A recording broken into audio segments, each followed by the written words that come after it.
What is best in life? To crush your enemies, see them driven before you, and to hear the lamentation of their women. All right. What is it? Friday night? Must be the Friday Night Radio Baloney Live. I am your host, Richie Baloney. How's everybody doing out there? Good to see who we got. We already got Izzy and Spambot and Rosie in the chat. Good to see you guys. Oh, and Turtles as well. Good to see you as well. All right. Well, shall we just get to it?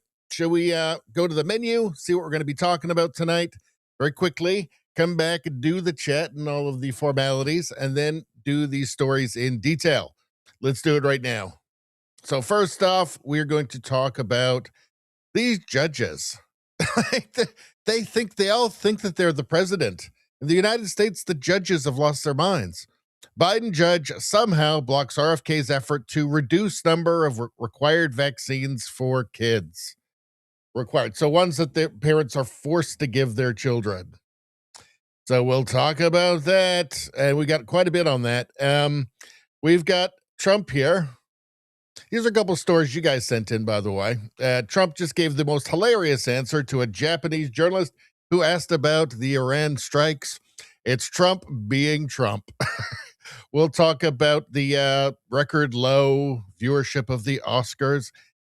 It's so irrelevant. Remember when the Oscars was a big deal? When like it actually people cared? It mattered to people? Like when the Oscars were happening? Do you remember that? Not anymore. No, it's not like, I mean, it's still, it's 17 million people, it's still a big audience, but it's nowhere near what it used to be, like 60 million people. It just seems to have lost all kind of social relevance at this point, and that's fine. We're going to talk about the most hilarious trial I've ever heard of or seen, which is Afroman, which I think you're going to enjoy this. And Afroman is a legend already. He is now a legend. Afroman.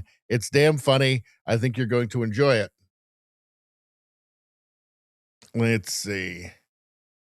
Bambot says, I don't think the Oscars have ever been relevant. They used to be a huge social thing. People had Oscar parties. When's the last time? I used to know people that would have Oscar parties. When's the last time anybody heard of anybody having an Oscar party where everybody getting together and watching and they'd have drinks and food and stuff? No, it's gone now. It's gone. What do we got here? So we got Pierre going on the Joe Rogan show, which was a good move. Even on like the mainstream media, a couple of liberals were like saying, yeah, actually it was pretty good. He did pretty well. Not bad.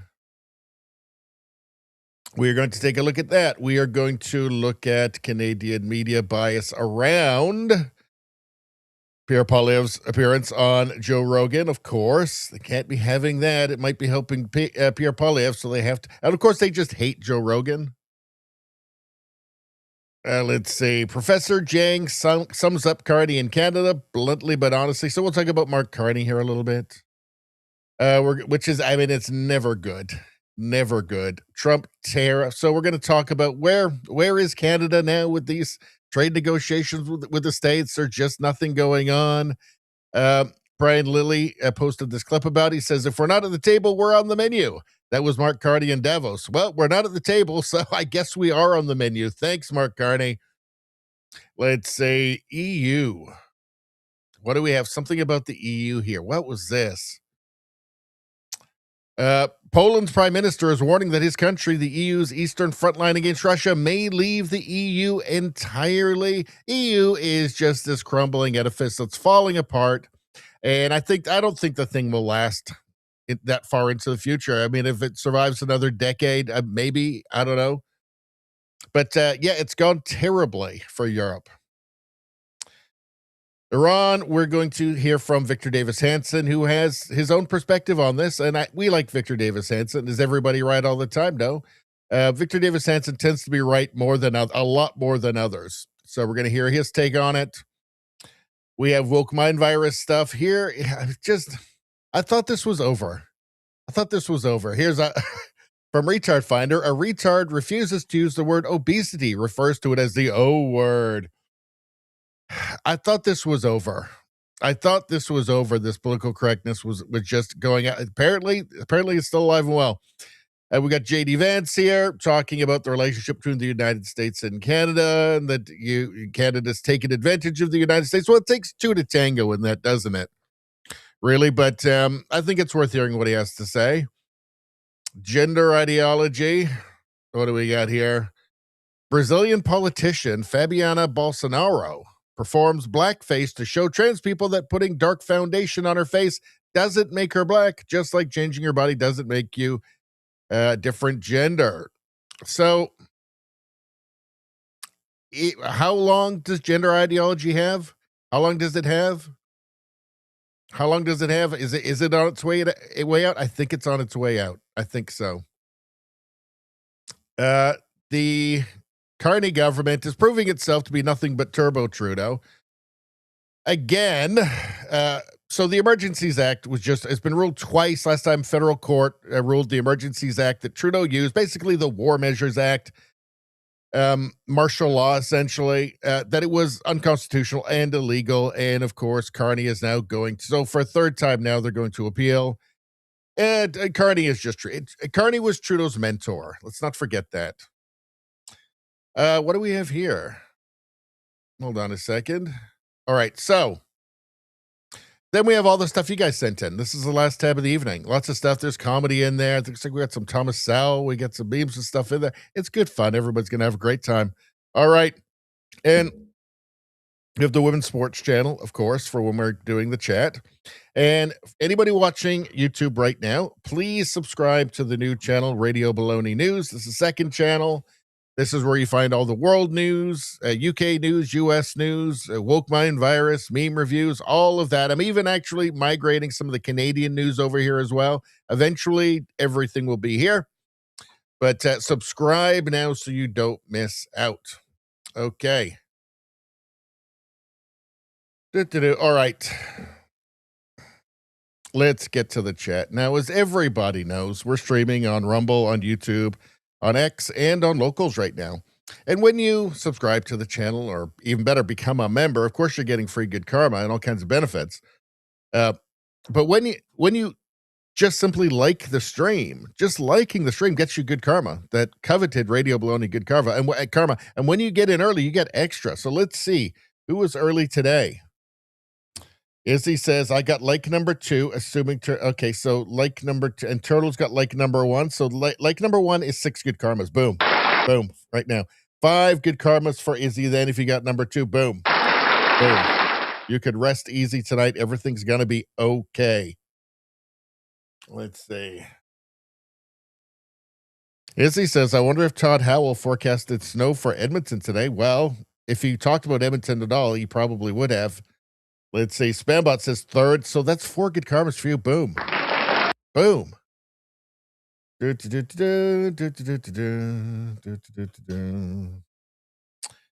What do we else got going on? Rose. All right. So Rosie got the 4th like then. So that would be how many is that then? Is that 3 good karmas? Boom. It's pretty good. Pretty good. Spambot says the Rakita Law coverage of Afroman trial is gut-splitting funny.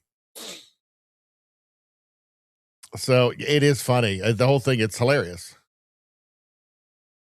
Spambot says, I have never heard of an Oscar watch party. Well, just because you've never heard of it, Spambot, doesn't mean it didn't happen. Everybody in the chat, let Spambot know that you have indeed heard of Oscar parties in the past.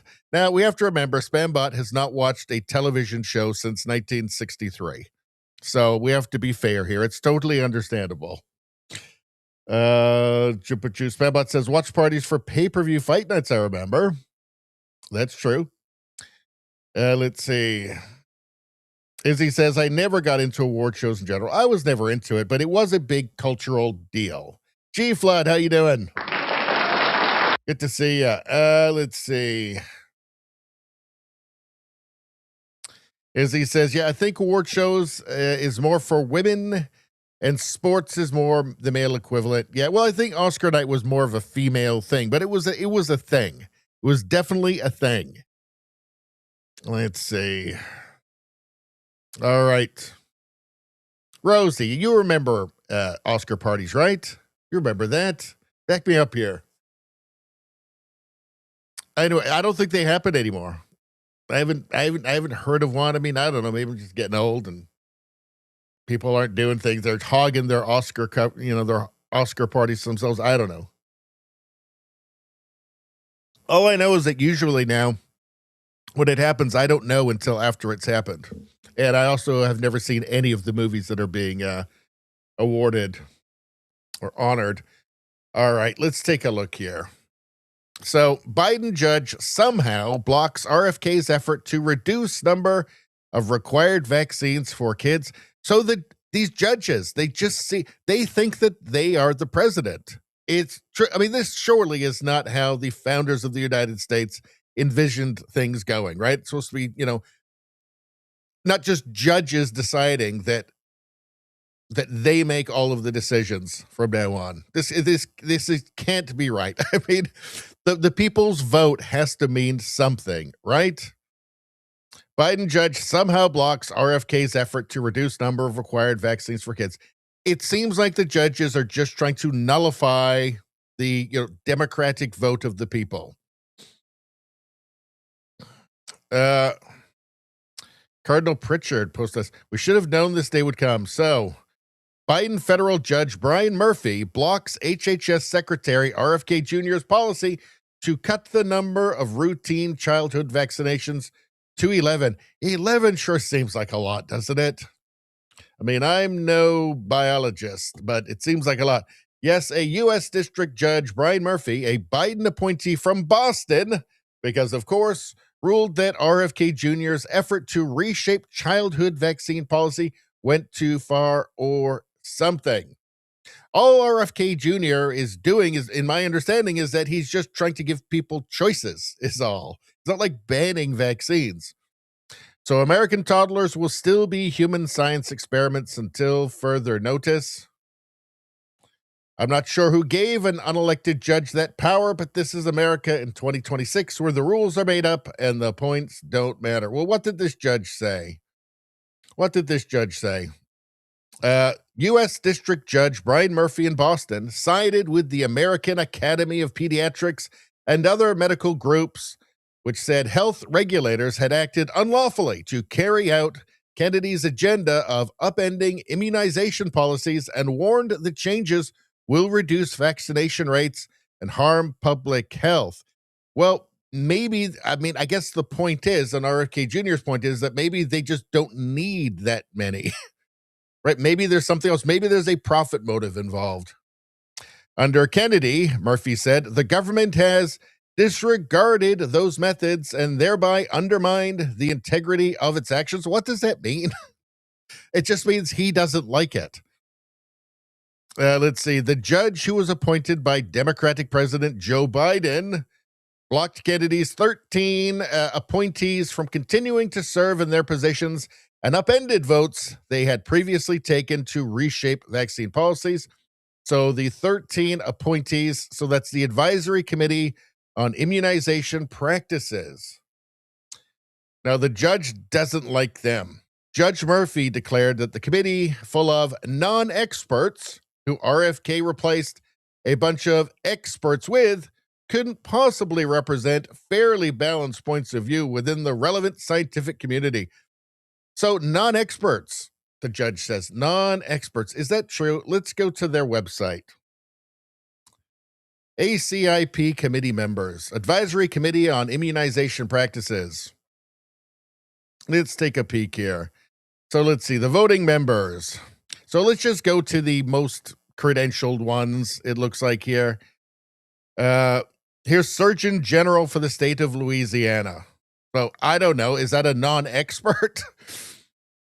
Let's see here. National Institutes of Health, formerly Chief of Section on Nutritional Neurosciences, National Institute of Health. So seems pretty credentialed there.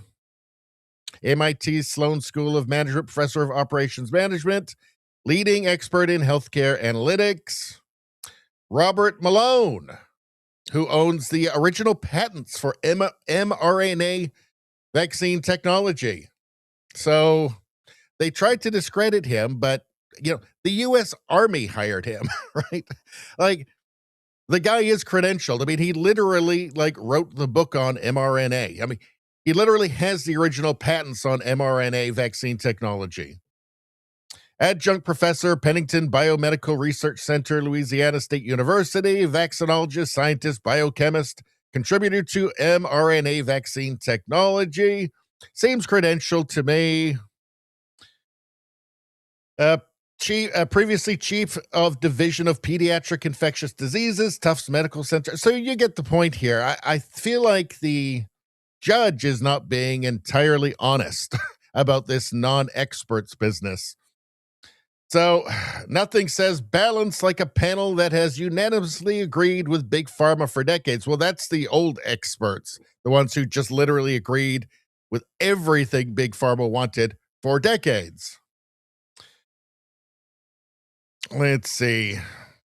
Murphy basically said the CDC can't just rewrite the schedule without properly consulting this now illegitimate ACIP, and that Kennedy's mass replacement violated Federal Advisory Committee rules. So now the new schedule is blocked and the 13 appointees are out. On top of that, prior ACIP votes under this new and improved non-Big Pharma crew are invalidated, and an upcoming meeting has been postponed. So the point of this was to have independent people who aren't just in the pocket of Big Pharma. It says here, now we wait to see how long it takes for this ruling to be overturned. Well, it will be. And it's just another, you have to assume. I mean, again, it can't just simply be that judges run the United States now, that people's vote doesn't matter anymore. Like people who voted for, they may not have voted for Trump even, but they voted for RFK. They like Maha, right? All of these judges are just saying, nope, doesn't matter. We're in charge. We're in charge. And, the teleprompter on MS Now said that RFK is bad, so we're just doing this.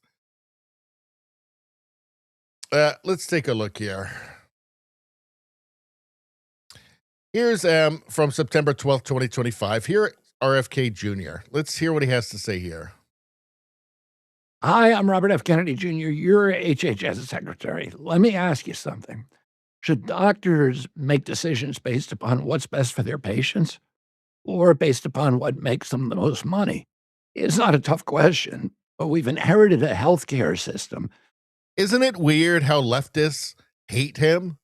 Like, this would have been music to their ears during, Obama, right? All of a sudden, no, he's, again, a teleprompter told them that he's evil and maybe he's a Nazi or something, and he's crazy. It constantly pushes doctors toward the latter. It rewards certain treatments, not because they're better for the patient, but because someone profits. Take what happened during COVID. Hospitals were paid to report staff vaccination rates.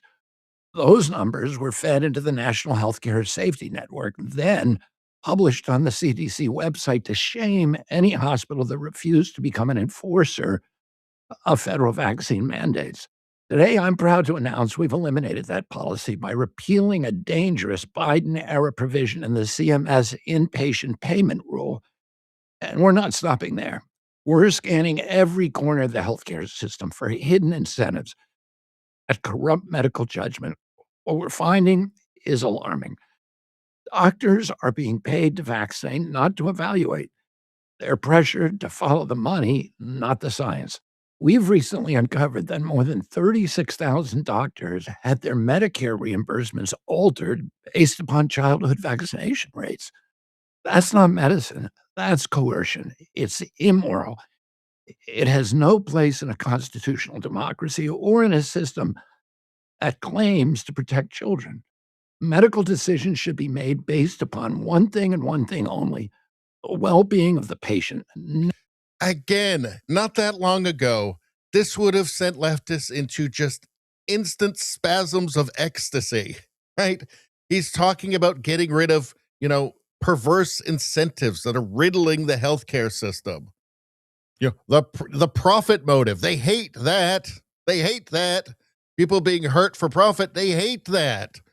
Well, it turns out really everybody hates that. They used to hate that. Now all of a sudden they don't anymore. He's the bad guy. It's just nothing makes sense anymore, does it? The whole world has just gone completely mad. Well, half the world. Anyway. Let's see. Hold on. I think we have a bit more here.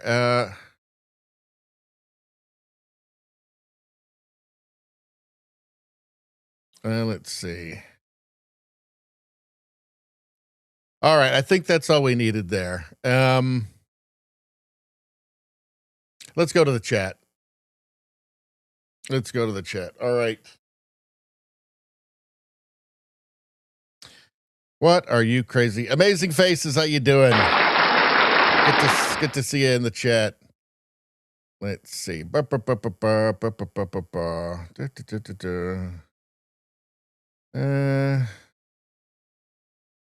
me a second. Izzy says, my ex watched such things I'd watch with her. So like the Oscars, he's talking about Izzy. There used to be Oscar parties. G Flood says, Oscars before VCRs? Maybe it was cool then. You know, I think it was about 10 years ago that the ratings really started to crash. Really when, you know, the entertainment industry really picked a side. They just decided, you know, we hate half of the United States. We hate half the country. And we're just going to make that clear. It was really at 10, 11 years ago, I think, was when it really started to crash. Not surprising. I mean, you've got cord cutting, and so there's a general trend. But this is really precipitous. And it's not just that. It's that just the lack of kind of hype around it. Like, I think that people don't even know that it's on anymore. I mean, I never know when the Oscars are on. I just find out about it afterwards, and I see some articles saying that nobody watched it. Let's see. Rosie says, well, I do remember hearing of Oscar parties. I never went to one, but that's the thing. And you were right to not go to them. I didn't go to them either. You were right to go to them, not go to them. The point is, they happened. That was my point.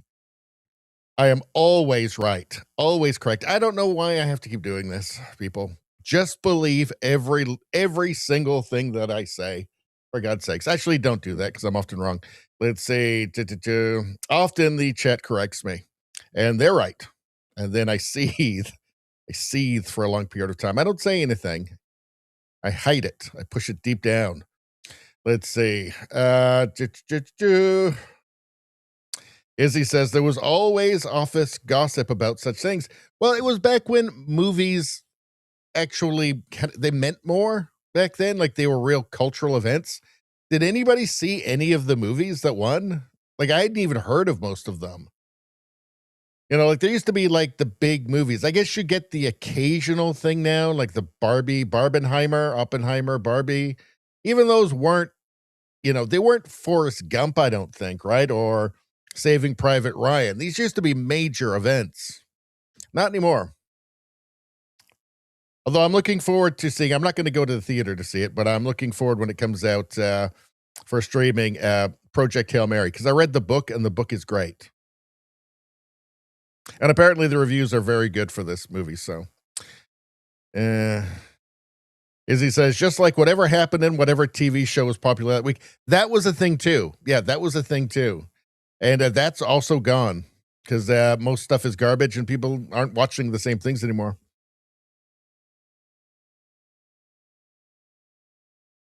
Rosie says, so family just discussed only Oscar parties we knew of were for fancy people in showbiz. Well, I knew people, but maybe maybe the people I knew were just lame. Maybe they were just lame. Let's see.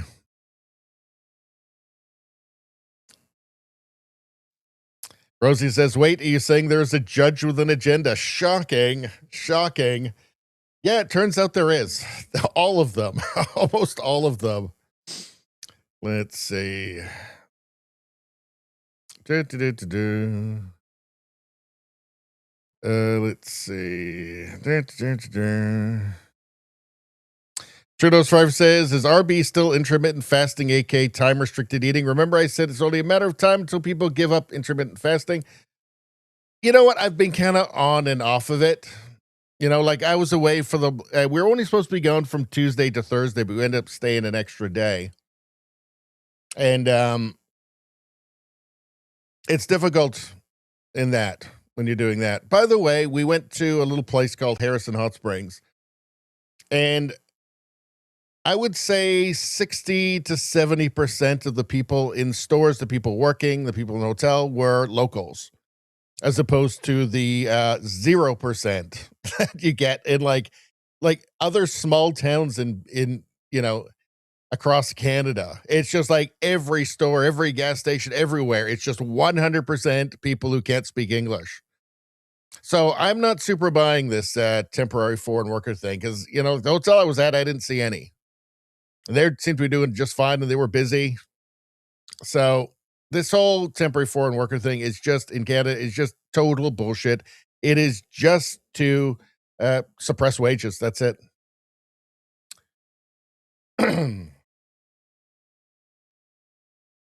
Let's see. I will be doing the intermittent fasting today. I've just been not perfect on it. I've had like a few days in a row where I haven't done it and haven't lost any weight, I don't think. Let's see. Spambot says, believe nothing of what you hear and 50% of what you see. Good advice. He says that's what his great-great-grandfather told him when he was a kid. Ed, I think that was good advice. Let's see. Rosie says, too late, Richie. I already believe everything you say. I wield this power. And I have to wield it responsibly. With great power comes great responsibility. I think Spock said, I think. Let's see. Turtle says, Angel Studios are making good movies. That's what I hear. Turtle's Fire says, ooh, Harrison Hot Springs, fancy. It's not that fancy. And there was an atmospheric river, so it poured rain the entire time. Turtle says, love the hot springs. Haven't been there for a while. We did a school trip there at Harrison's. Yeah, it's a really great time. I haven't been there in about 15 years. I used to take my kids there all the time, every summer. And yeah, it was nice to go. And it's all the same. Everything's the same. Izzy says, intermittent fasting. That's what I'm doing. He says, that's how I would do it too. That's a good one. I like that. That's what I'm doing from now on. Intermittent fasting. All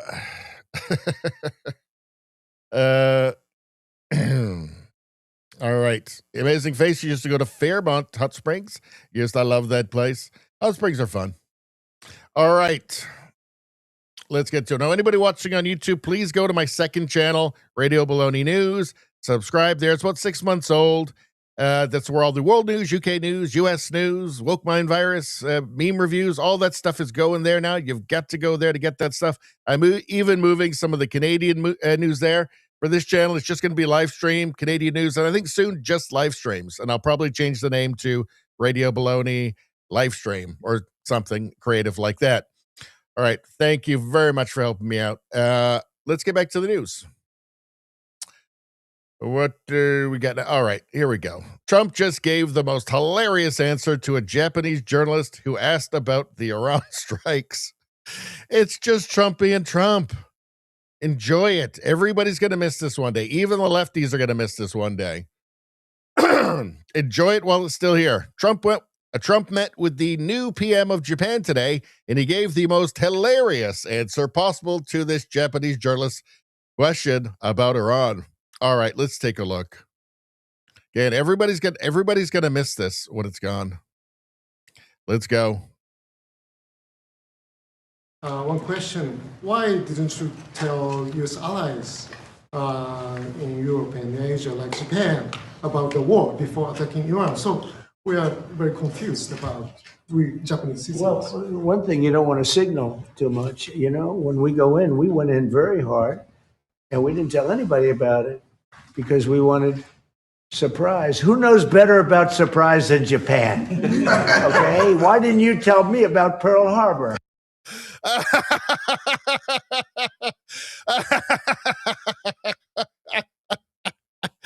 Everybody's going to miss this. Look at the expression on her face. Look at that. I mean, he's right.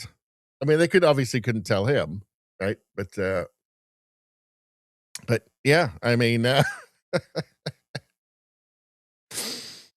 I guess they could. Was he a baby? Was he a baby? Then I don't. Was he quite? I don't think he was born yet. I don't think he was quite born yet. But yeah, I mean, you're talking about surprises. Pearl Harbor, that's a big one. That's a big one.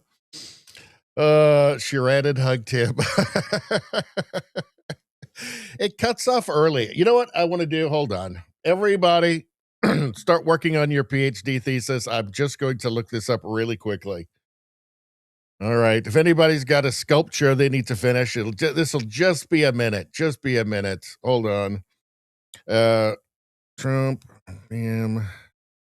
Japan. All right. Okay. This one's a bit longer. Okay, hold on.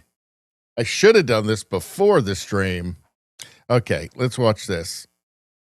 Japan and US are very good friends. But one question, why didn't you tell US allies in Europe and Asia, like Japan, about the war before attacking Iran? So we are very confused about we Japanese citizens. Well, one thing you don't want to signal too much. You know, when we go in, we went in very hard, and we didn't tell anybody about it because we wanted surprise. Who knows better about surprise than Japan? Okay, why didn't you tell me about Pearl Harbor? Okay, right? You know, he's asking me. No, you believe in surprise. I think much more so than us. Japan and Oh, good Lord. Good Lord. Does it get any better? Does it get any better than that? I don't think it does. How long is that one? Are there any other clips here? Nick Sortar, laughing my ass off at Japan's PM lost it when Trump showed her the Biden auto pen portrait on the Presidential Walk of Fame. Now, she's a right-winger. She's like the first right-wing Japanese prime minister ever, I think. Let's take a look. It's not easy. Thank you for inviting me to the White House today. Thank you. It's not easy. Thank you for inviting me to the White House today. Thank you. It's not easy. She starts laughing because it's funny. It is funny. Look at this. She starts laughing. He points and laughs. Look at this guy. He's laughing too. It's damn funny. It's the Biden auto pen portrait. My God, will it ever be this good again? Will the world ever be this hopeful and hilarious again? I don't know. I don't think so. I think Trump is he's too unique. I don't think there'll ever be another one. My good God, though, that's amazing. It's just the best.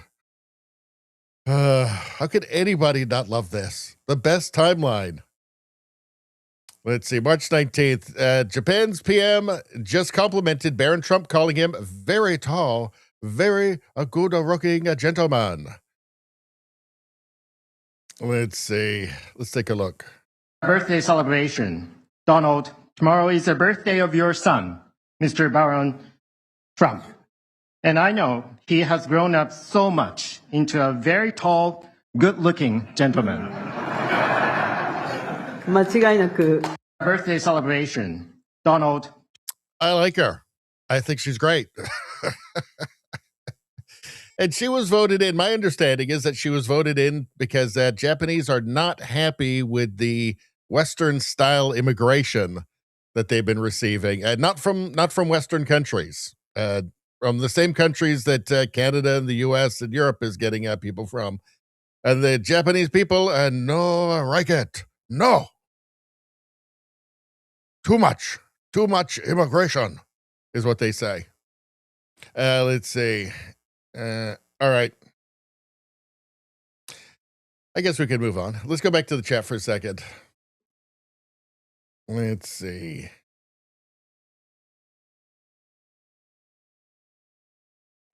Turtle says she ran and hugged him. I was looking for that clip. We couldn't find it.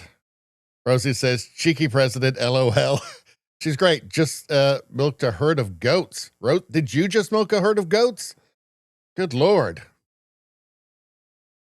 Roped 2 steers. Good Lord. Turtles, peer-reviewed by commies. What was that? Let's see. Rosie says, commies get nothing.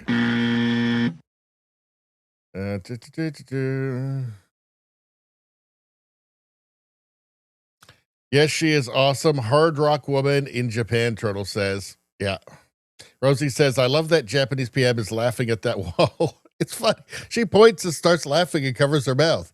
It's because it's hilarious is why. Because it's hilarious. Because it's an auto pen and that's Biden's portrait.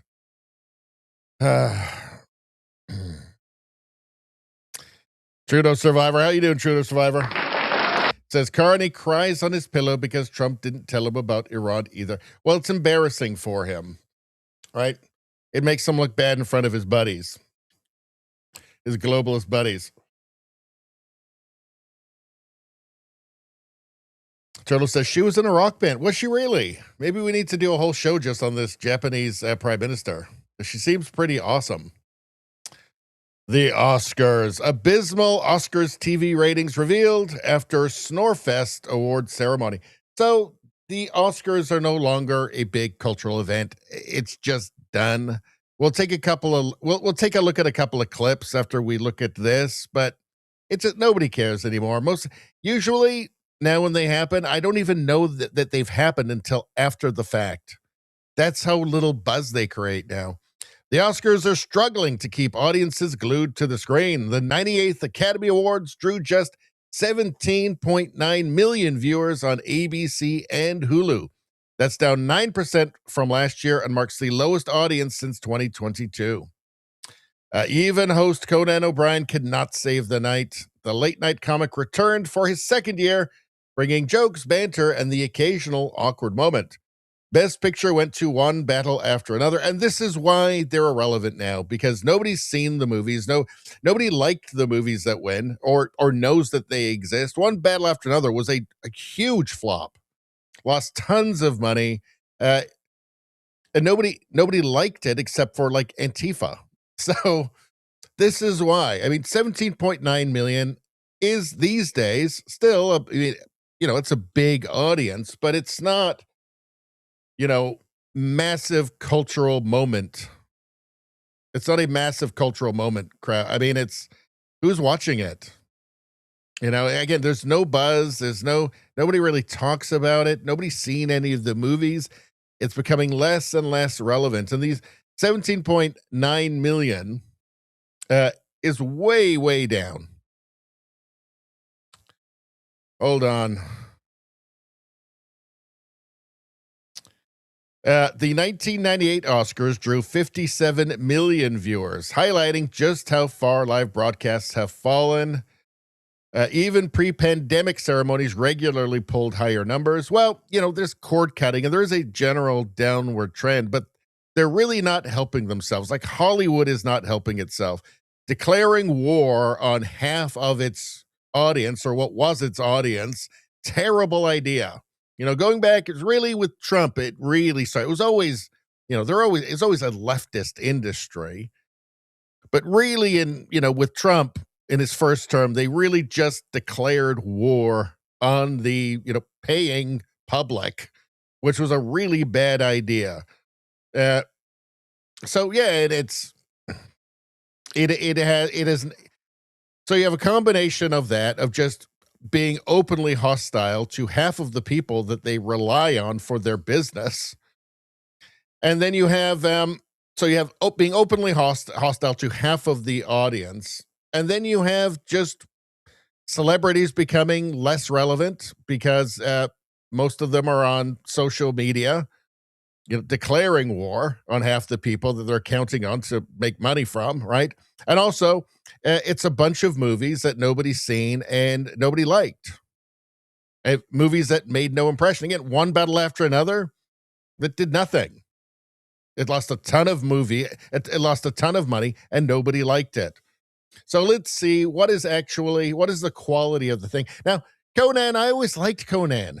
Funny guy, very funny guy, but I guess just for the Oscars, you're not allowed to be good, maybe? I don't know.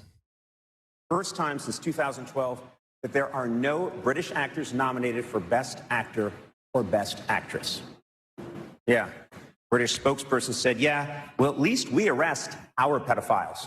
So we got that going for us. What? It doesn't even make sense. Like, for a joke to work, there has to be a seed of truth there. You had the grooming gangs, like hundreds of thousands, perhaps millions of young girls abused by primarily Pakistani grooming gangs in the UK, covered up for decades by the government and by the media because they didn't want to be racist, right? You had Jimmy Savile working for the BBC for decades, a pedo.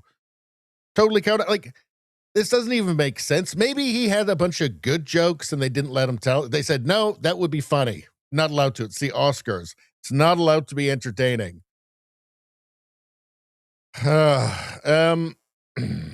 else have we got here? So they've got like a little thing here with that, I don't know what he's called, the Baby Yoda, I guess. Something with that. I don't know. I guess that's adorable, I guess. What else have we got here? Was there any other part? I mean, really? I mean, there's this. Let's make a new meme with Leo right now. That feeling when you didn't agree to this.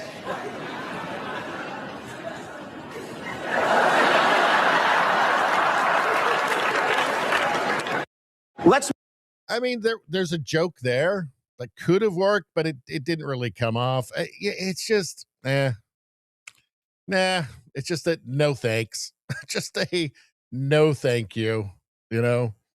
And again, you know, Conan O'Brien, I've always liked him. He actually is a funny guy, but I guess you're not allowed to be good on the Oscars now. Hollywood won't let you be good anymore. It's against their new, I don't know, their new rules.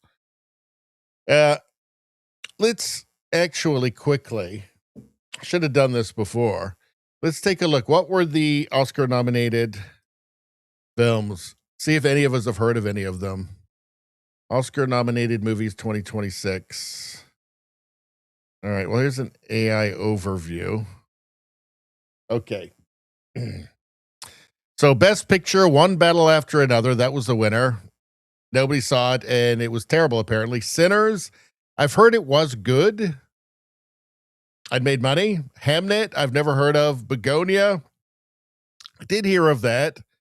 I don't think many people saw it. Frankenstein, was that that must be the Netflix one, which is okay.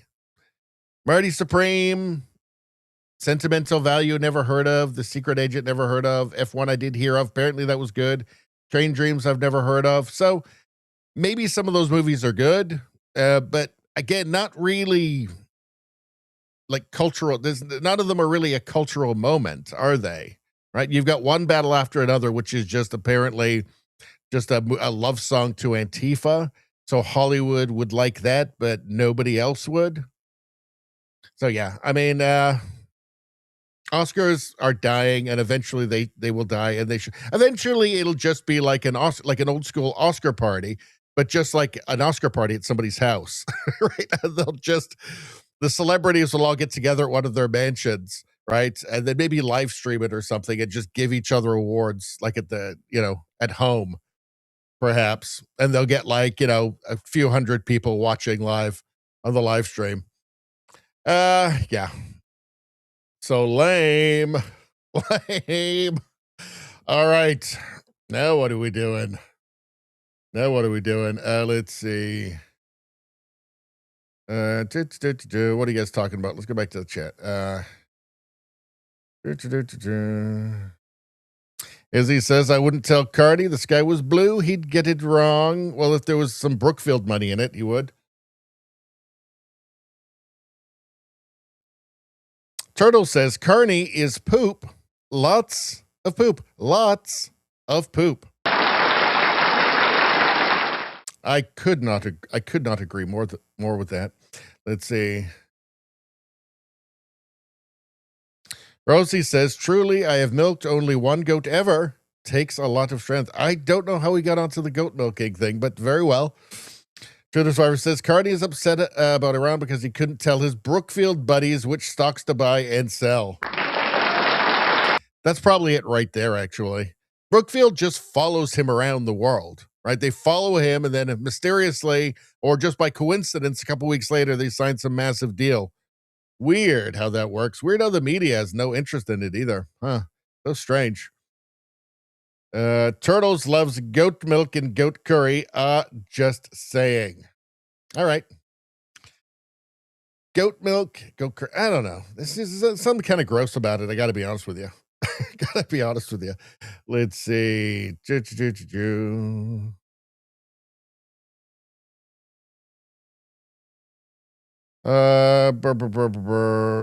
Survivor says Conan went woke, disappointing. Well, remember he did that Haiti thing after Trump said that they were eating the dogs and the cats, which apparently some of them really were. And well, in Haiti they eat each other, for God's sakes. Remember they like the cannibal, like rebel leader? But yeah, he did a Haiti thing where he went to like the one nice resort in Haiti where he's totally safe with massive security and said, look, Haiti's great. What's Trump talking about? Just pathetic propaganda. Let's see. G Flood says, maybe if they make the movie we liked, they'd have more viewers. Yeah, like a movie that people liked, that people went to.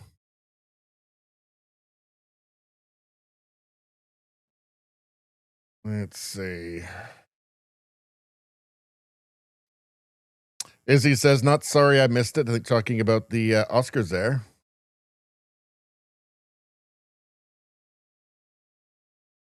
Rosie says, my husband does not hit women, but I warned him to never hit my friend, the goat owner. If she hits back, she would be strong enough to kill a man with one hit. That is one powerful lady, but I don't believe it. Let's see. Bambot says, F1 is the only one I have seen. Great movie. He said, that's what I've heard. I heard F1 is good. Oh, Turtle says, rest in peace, Chuck Norris. Chuck Norris. I think we've got a meme of him coming up later on. But yes, rest in peace, Chuck Norris. Yeah, finally lost. But he didn't. He's conquering heaven now. What he's doing. Just went looking for a new challenge, as he says.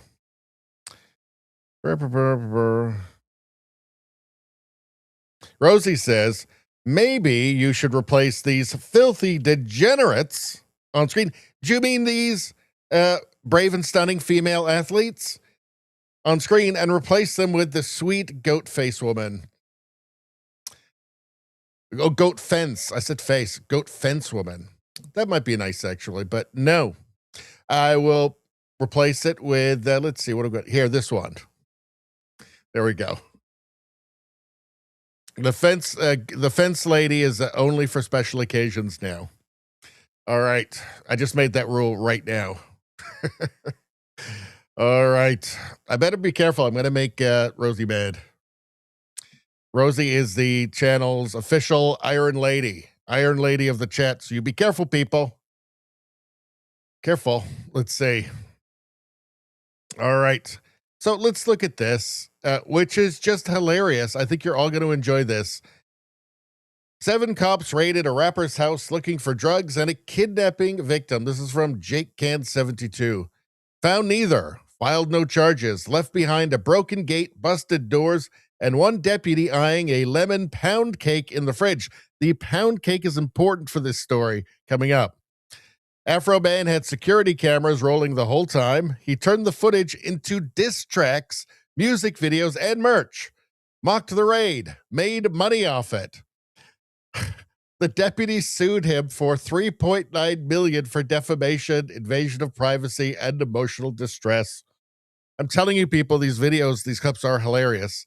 Yesterday, a jury of his peers ruled in his favor on all 13 counts. 0 damages, case closed. Free speech wins, people.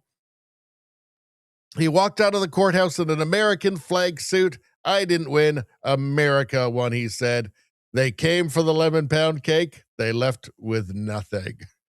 So he made diss tracks about all of these officers who screwed him over.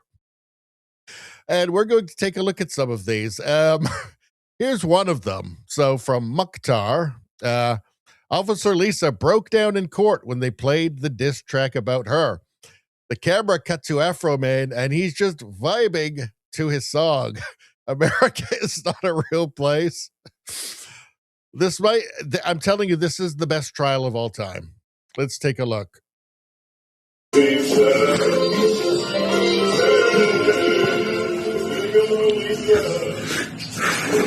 The song is Lick 'em Low, Lisa.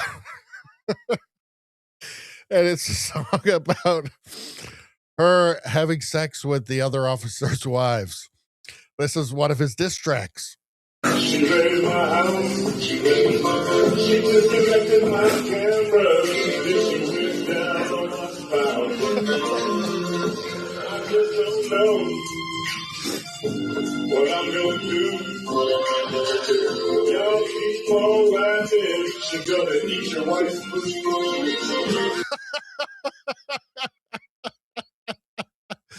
And all the cops are acting like they're really distressed by all of this. I mean, come on, it's funny.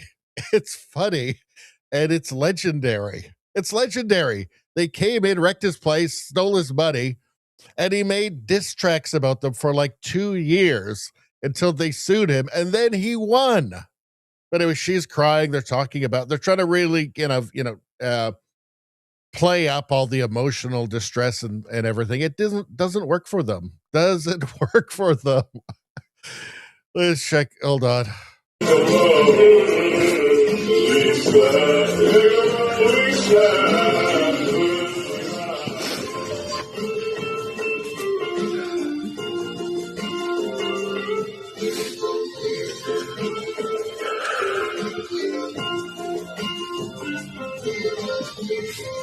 Lick 'em low, Lisa. I mean, I don't know. It's just, I find this hilarious, personally. Personally, I think this might be the best thing. Oh, here's one. Randy Walters is a son of a bitch. Let's watch this one. Randy Walters is the son of a bitch. Yeah, that's why I fucked his wife and got filthy rich. Yeah.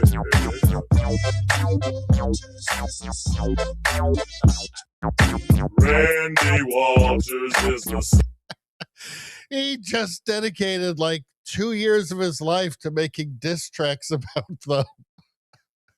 I don't know. This is the American spirit right here. Officer breaks down in tears as a video plays in court of Afroman mocking her deep voice and claiming she had a sex change. Oh, it's too good. I can't believe I'm in this timeline. You really don't know her. I noticed her voice is a few octaves lower. She's not too ugly. She's not too fine, but she's might whip out something that's bigger than mine. Might whip out something that's bigger than mine. This is poetry.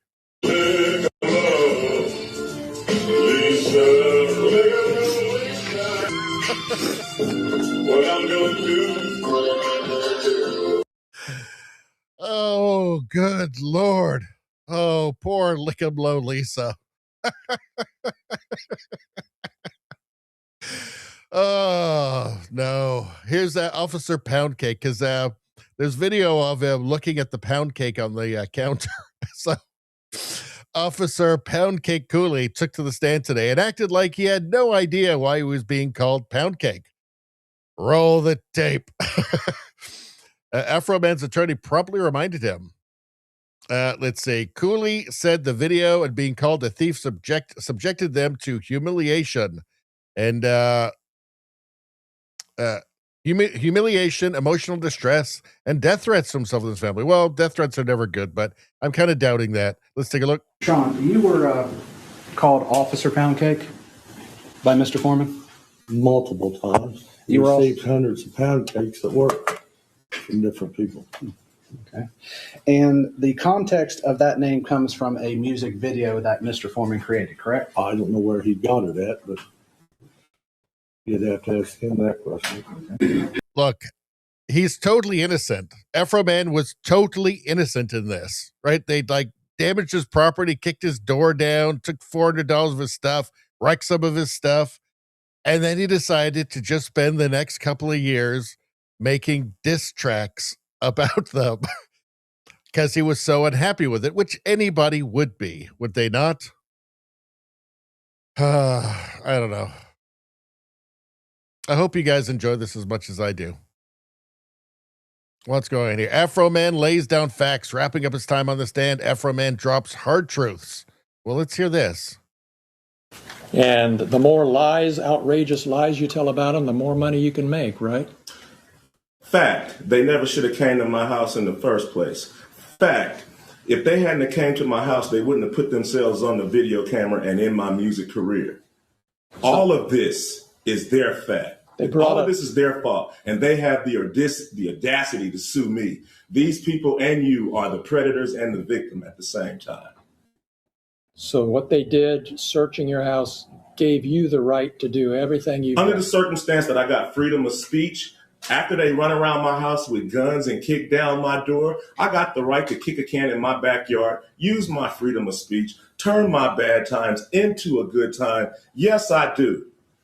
And I think I'm a sport for doing so, because I don't go to their house, kick down their doors, flip them off on their surveillance cameras, then try to play the victim and sue them. And the more Izzy says, I think we need a movie. And I think Izzy is right. I think we need a movie. Let's see. Freedom fighter Afroman. I'm telling you right now, I'm with Afroman. We should all be Afroman.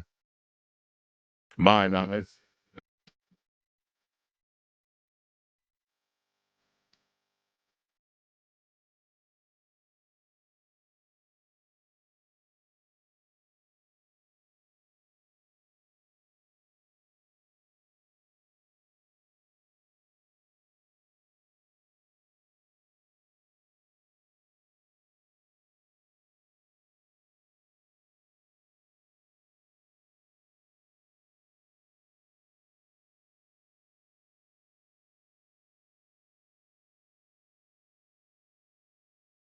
It's just a man who just wanted to be left alone, who wasn't left alone. And now he will not stop until he gets justice. Afroman, American hero, American legend.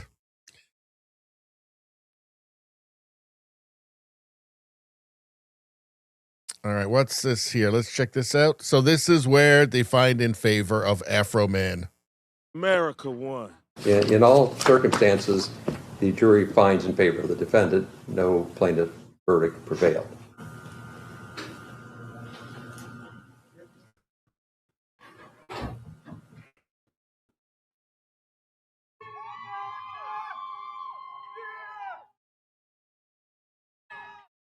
I didn't win. America won. America still has freedom of speech. It's still for the people, by the people. Yeah. And the American flag suit. I mean, come on. Come on. Rosie says that trolling is priceless. Go Afroman. Yeah. I agree. Let's see. Izzy says, I think I have a new rabbit hole to go down. Rosie says, on the hundreds of pound cake response is just indescribable. It's hilarious. Would be people sending you pound cakes or taking pound cakes to your work. Would that be that traumatizing? I don't know. I don't think so. Trudeau Survivor says, maybe Robert Downey Jr. can play Afroman in the movie. I think you might be onto something there. Only Robert Downey Jr. can play Afroman.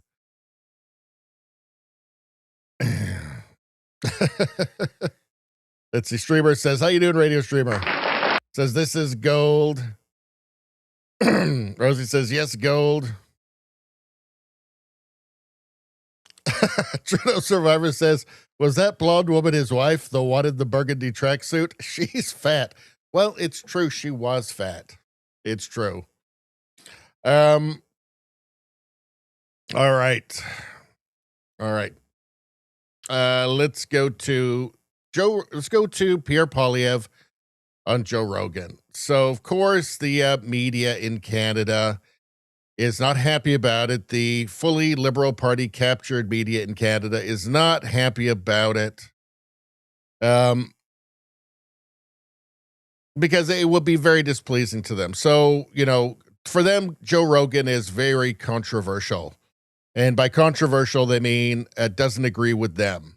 Is not a radical progressive like they are, including the Andrew Coyne, who's supposed to be a conservative. What are they saying here? Is, not true. I don't believe that. Althea, I want to lean in on this idea of the taking the bait. I mean, Joe Rogan is somebody who has no problem with a conspiracy theory. Poilievre and his people would have known this. Andrew references the part where the immediate framing, conspiracy theory. So this is what they do. So right off the bat, negative framing, conspiracy theory, blah blah blah. Right. So this is to poison everybody before they even begin. But let's take a look here. Let's see how controversial and conspiratorial all this was. Let's see. Tokyo Rosie posted this clip. Poilievre is diplomatic here, but the reality is that he would be PM right now if Trump wasn't president. Well, you know what? Let's hear what they say first, and then I'm going to comment on that. Then Trump came along and said he was going to turn Canada into the 51st state, and everybody went crazy. Is that accurate? I wouldn't say they went crazy. I mean, it was. They got very upset. They should be upset, though. I mean, what's a crazy thing to say? It is a crazy thing to say. Canada's not for sale. We're never going to be the 51st state. We're very proudly Canadian, so we're never going to be the 51st state. And I just wish he'd knock that shit off. So then Trump came along and said he was going to turn Canada into the 51st state. Yeah, so the narrative is that it was Trump in the 51st state that was the reason why Poilievre lost. And I actually don't agree with that. Maybe I'm wrong. But they'd been using the mainstream media in collusion with the Liberal Party of Canada, had been using Trump. So the CBC, for instance, completely obsessed with Trump, covered Trump more than Canada. And there was a purpose behind it, right? To create massive TDS in Canada, which worked. Okay. And then the Liberal Party can use that as a bludgeon against the Canadian Conservative Party, call them Maple MAGA, try and say that, well, Pierre Poilievre is just Trump or he's mini Trump or something. This was a strategy that was employed in collusion between the Liberal Party and the media in Canada, the mainstream media in Canada. And they didn't start, they've been calling they've been calling the Conservatives in Canada Maple MAGA well before any of the tariff talk from Trump. So what we saw was as soon as everybody hated Trudeau was gone. Now all of a sudden the Liberals felt comfortable voting for the Liberal Party again. Mark Carney came in. Nobody knew anything about him. Nobody could have picked him out of a lineup. Didn't matter. Not Trudeau. The polls immediately shot up for him, for the Liberal Party and for Mark Carney, because nobody knew who he was. He just wasn't Trudeau. And so they were always going to use Trump against the Conservatives anyway. And I think it was going to work anyway. I just think that Canada hadn't hit rock bottom yet. And so the same cynical politicking and collusion with the media would have worked anyway. That's my thoughts on it. Did it help? No, but did it make the difference? I don't think that it did. Let's see. Okay, let's check this one out. Rogan to Poilievre. If I was Canadian, I would vote for you 100%. Says Libs must be seething over this. Well, they're not happy, but they're not happy with anything Poilievre does. Take a look. Do well, do good for the people. And I think your message resonates with me. Thank and you. If I was a Canadian, I would vote for you 100%. Thank you. Thank you for that. Well, it's do well. So the purpose of going on Joe Rogan is not to try and convince liberals to vote for Pierre Poilievre. That's pointless. It's to get younger men voters, like 20 to 35, to actually get out and vote in the next election. That's the value in this. We need them. The liberal boomers are not gonna, they don't know anything about Joe Rogan. They think he's a horse-paced guy, right? They're never going to be swayed. Maybe the only thing that could do it is if or when Carney goes after their home equity. But it's really getting people who haven't voted before, like Trump did, get people who haven't voted before to vote, particularly young men. Get out and actually vote and do something about, your birthright being just sold out from under you. Let's see. We've got another clip in here. Conservative leader Pierre Poilievre refuses to attack Mark Carney on the Joe Rogan podcast, citing the mutual respect between them. So I don't think there is mutual respect, but I do think this was actually a good look for Pierre Poilievre, because he was on there to basically make the case for Canadian workers and why no tariffs between, zero tariffs between the United States and Canada is a good thing for both sides, for Canada and the United States, and makes the people of both countries better off. So that was what he was selling on here. But let's take a look at this. Hey, listen, if the government that's in power now steals all my ideas and does the things I want to do, then I've won. Because that's why I came here. I didn't just do it so that I could have my name on the door. So I keep saying to the Prime Minister, steal my ideas. Right. But he doesn't want to. Well, I won't criticize him on foreign soil. I understand. But good for you. Yeah, I mean, we have a mutual respect. That's such a Canadian thing to do. That is a very Canadian thing to do. So polite. That's what I've said about Canadians. They're so polite. Hey, listen, if the government that's in power now. So I like that. Now, there is one Canadian politician who might have learned something from that. Hold on. Who am I talking about? Who was they? And oh, yes, Mark Carney, who went on The Daily Show, basically to announce that he's running for the Liberal leadership. So on foreign soil, let's take a look what he had to say. Poilievre seems like a villain in a Karate Kid movie. There's something very, very off-putting. What is he like in person? Karate. Take your time. You're not far off.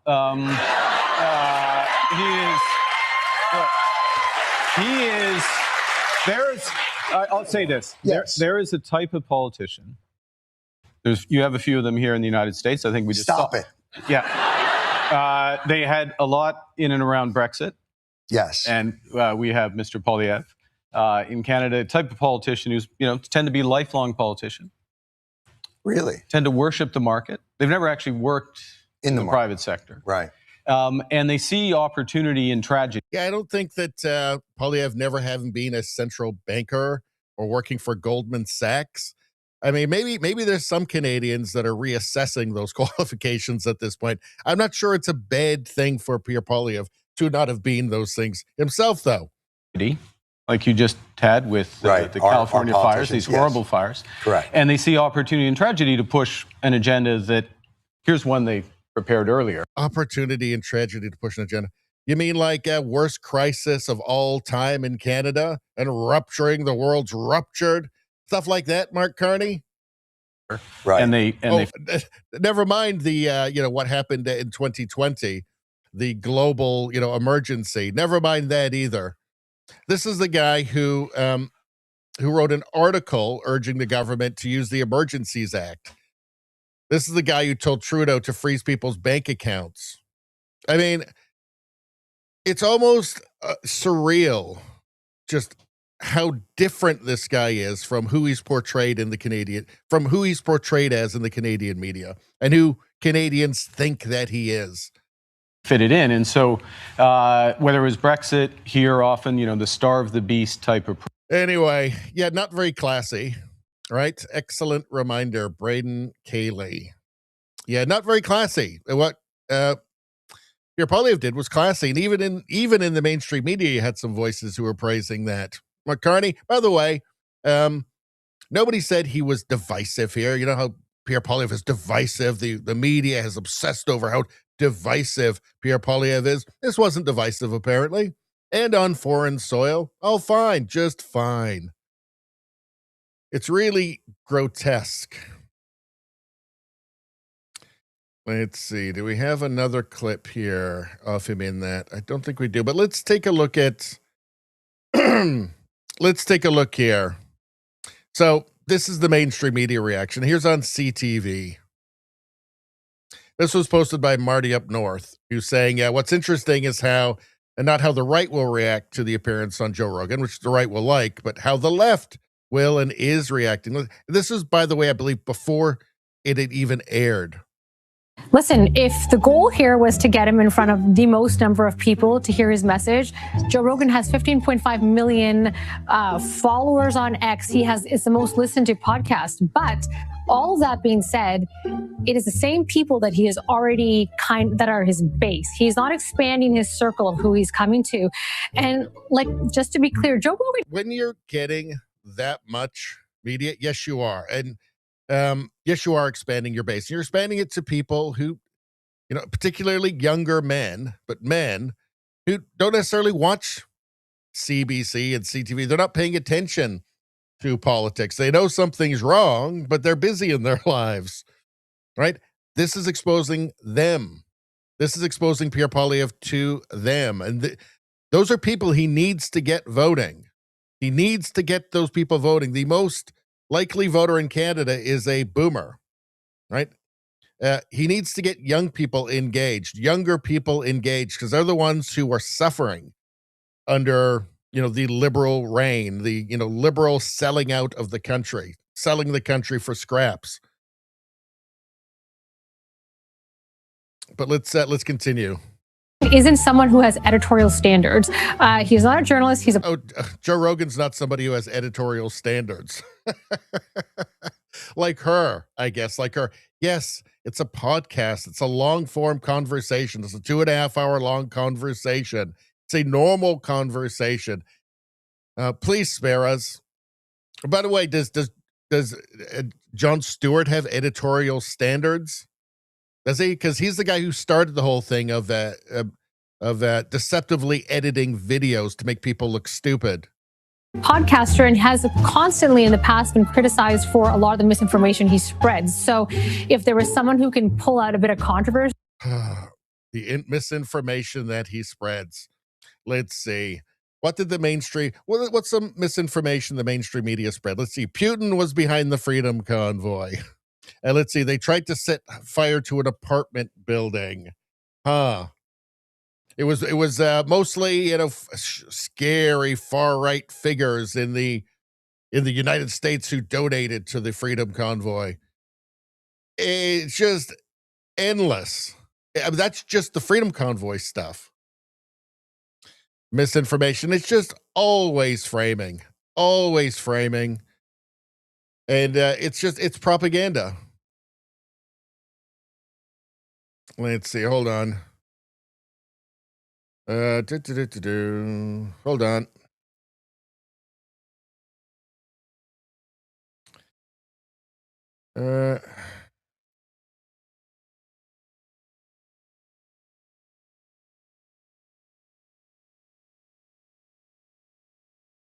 What is this? No, that's not it. Okay, hold on. Let me just. Okay, let's watch it on the CBC here. What do they have to say? This was posted by Mark Nixon. Althea, I want to lean in on this idea of the taking the bait. I mean, Joe Rogan is somebody who has no problem with a conspiracy theory. Poilievre and his people would have known this. Andrew references the part where Rogan at one point says, oh, well, Fidel Castro isn't he Justin Trudeau's dad? And Poilievre really shuts that down, says, not true. I don't believe that's true. How much of a risk, though, was Poilievre facing going into something, knowing that the host could kind of take this any which way and certainly into things that don't have a lot of basis? See, the thing is, the reason why it wouldn't be a risk, they would not say it's a risk if Mark Carney went on like Hassan Piker or like the Young Turks or something, some far left podcast in the States, is because they would agree with all of it. It wouldn't be controversial. Even if, it was a communist, they wouldn't be controversial to them. Nothing would be controversial because it's all stuff they agree with, right? It's controversial because it's Joe Rogan, because they don't agree with them. And it's risky. It's a big risk. It wouldn't be if it were Carney going on some far left thing in the States. They wouldn't say risk. They wouldn't say it was a risk because they agree with it. They like it. They'd portray it as a really positive thing. Behind them.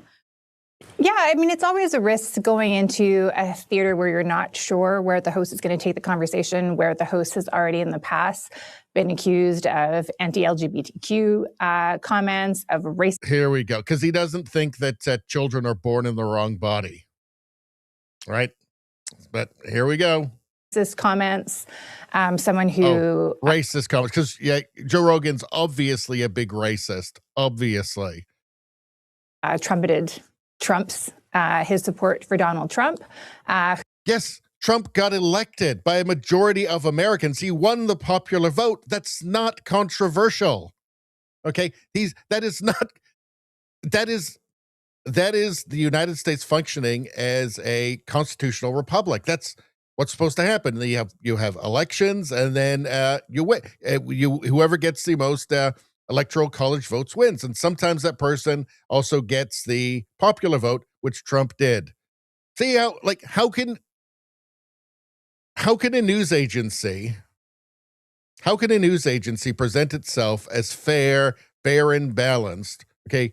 When they talk about somebody being fairly elected in the United States and act as if somehow that's like a controversial thing. No, more people voted for him.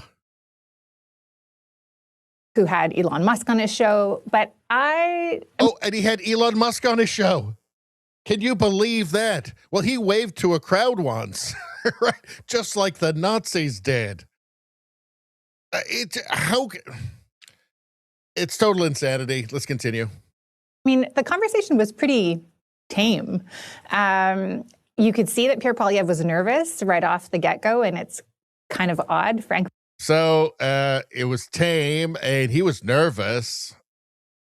$1.5 billion a year for this? Because most of us don't see Pierre Poilievre being nervous all that often. But the conversation, I don't think accomplished necessarily what Pierre Poilievre initially suggested Thursday morning he was setting out to do. I don't think the listener... Okay, so we get the point. They don't like Pierre Poilievre, and anything he does is wrong. So there you go. There you go. For all of Canada, representing all of Canada.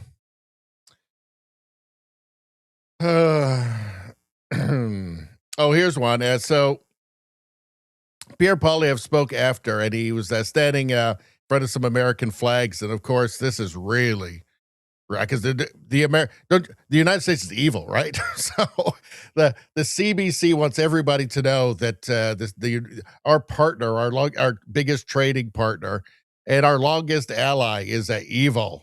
I mean, I don't want to make too much of optics, but, seeing him there, I'm sure they chose. Sorry, not our longest ally. I wouldn't say. Sorry. But, the country that defends us and we are totally economically dependent on. I will say that. I mean, I don't want to make too much of optics, but, seeing him there, I'm sure they chose the venue. There he is in New York. There's big American flags flying in the background. Is that the look that Canadian? How long did it take them to come up with this negative framing? Because obviously that's the intention here, right? Did it just pop into their heads right away? Oh, American flag, so that's bad. So that's something that's icky, right? That's icky. Let's go with that. Means what? Well, I mean, that's a really interesting question. I'm not sure if that's necessarily going to resonate so well with a lot of people. Are they looking to see their leaders and people who want to be prime minister with American flags in the background? That's it. This is just making up a controversy. There's nothing here. They're just making it up. This is what propagandists do. Interesting. Okay. Joe Rogan is not a stranger to controversy. He's promoted anti-vax opinions and COVID conspiracy theories. You know, I mean, the list is long.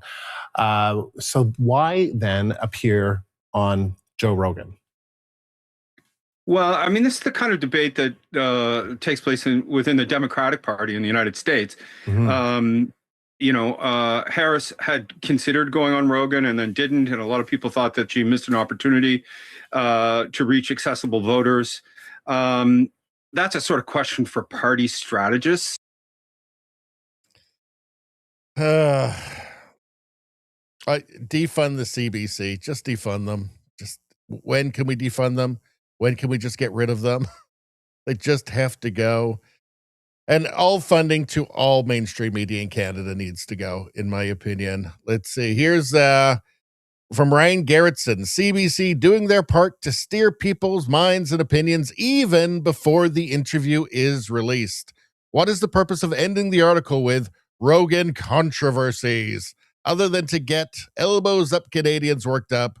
This is a horrible organization, and I agree. Yes, why put that in there? Why put that? By the way, it's just controversial because they don't agree with it. Because they don't like him. That's why, right? If Mark Carney goes on with some like communist in the States, they'll be just fine with it because they don't see anything wrong with communism. They're just fine with it. They're fine. These are people, okay? These are people who support sex changes for children. All right, so we've heard what they cheer for, so therefore their boos mean nothing, should mean nothing. Let's see. All right, let's go back to the chat. And actually, maybe we'll do a quick ad read. Let's see, what do we got here? Is there anything that I should even... let's see. I don't know. I don't know if it's worth it. Let's see. What do we got? Ooh. Hold on. $1.73. I can't turn that down. Let's go. All right, people, here's a little inside scoop that many creators are talking about behind the scenes. It's actually one of the reasons I'm using Rumble. They made a way to super check creators so we get paid immediately and without any fees. YouTube and Twitch take up to 50% fees when you tip creators. This method, it takes a none. That's right, the platform takes 0 fees. I keep nearly 100% of what you send me. You can super chat with Bitcoin, Tether USD, or even Tether Gold, precious gold stable coins. The tip will show up directly on the Rumble chat, which I'll do my best to read. All you need to do is download the Rumble wallet on the App Store, and I'll send the tips to your favorite creators. You can go to wallet.rumble.com, or you can download the app directly from the app stores. Seriously, what an amazing way to get rid of the middleman and help the creator economy. Shout out to Rumble for making this disruptive technology. I still struggle with that script a little bit. Still struggle with it just a little bit. I do. All right, what are you guys talking about?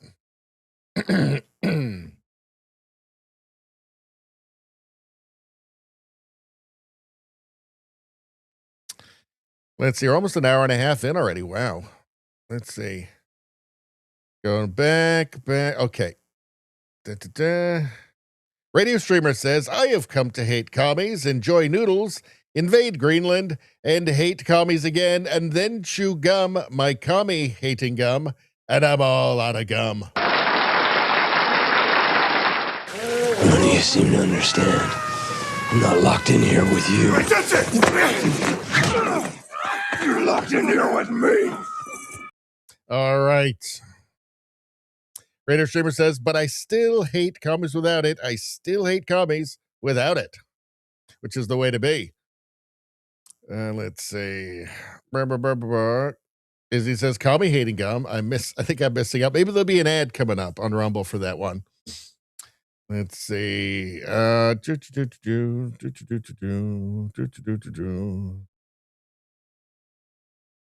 Rosie asks, where may I get this commie hating gum of which you speak? I think it can be really any gum. It's just you have to hate commies while chewing it. All right, G-Flood. We're losing G-Flood early night. Shoveling snow, minus 71 wind chill. Oh, yikes. Yikes. Well, have a good night. Thanks for stopping in, G-Flood. Yeah, Radio Streamer says, it's more of a state of mind. You simply hate commies while chewing it. While chewing it.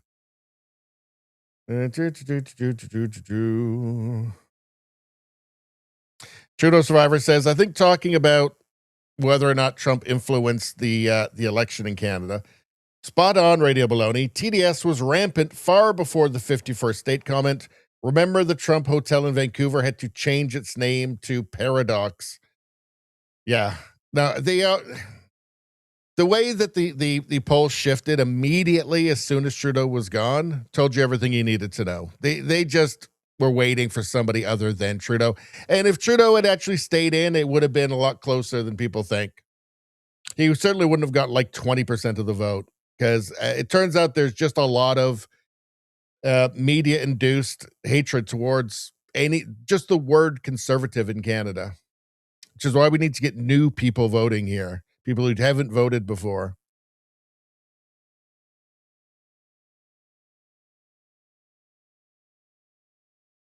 Let's see.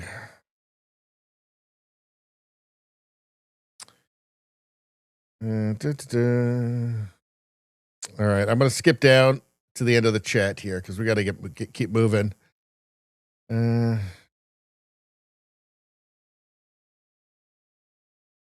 Radio Streamer says, I just stopped saying socialist because it ends with communism when you have a population demanding more when no one produces anything and the state collapses under that lack of workers not producing.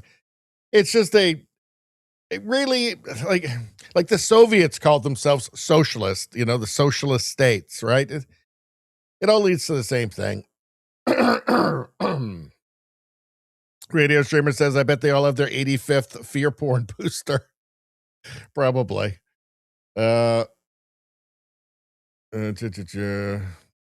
Survivor says, talking about media misinformation, weapons of mass destruction. Yeah, that was one. Mostly peaceful protest. Oh, God. Yeah. Good people on both sides. Yeah. Inject bleach, etc. That's in the States. Yeah. Constant.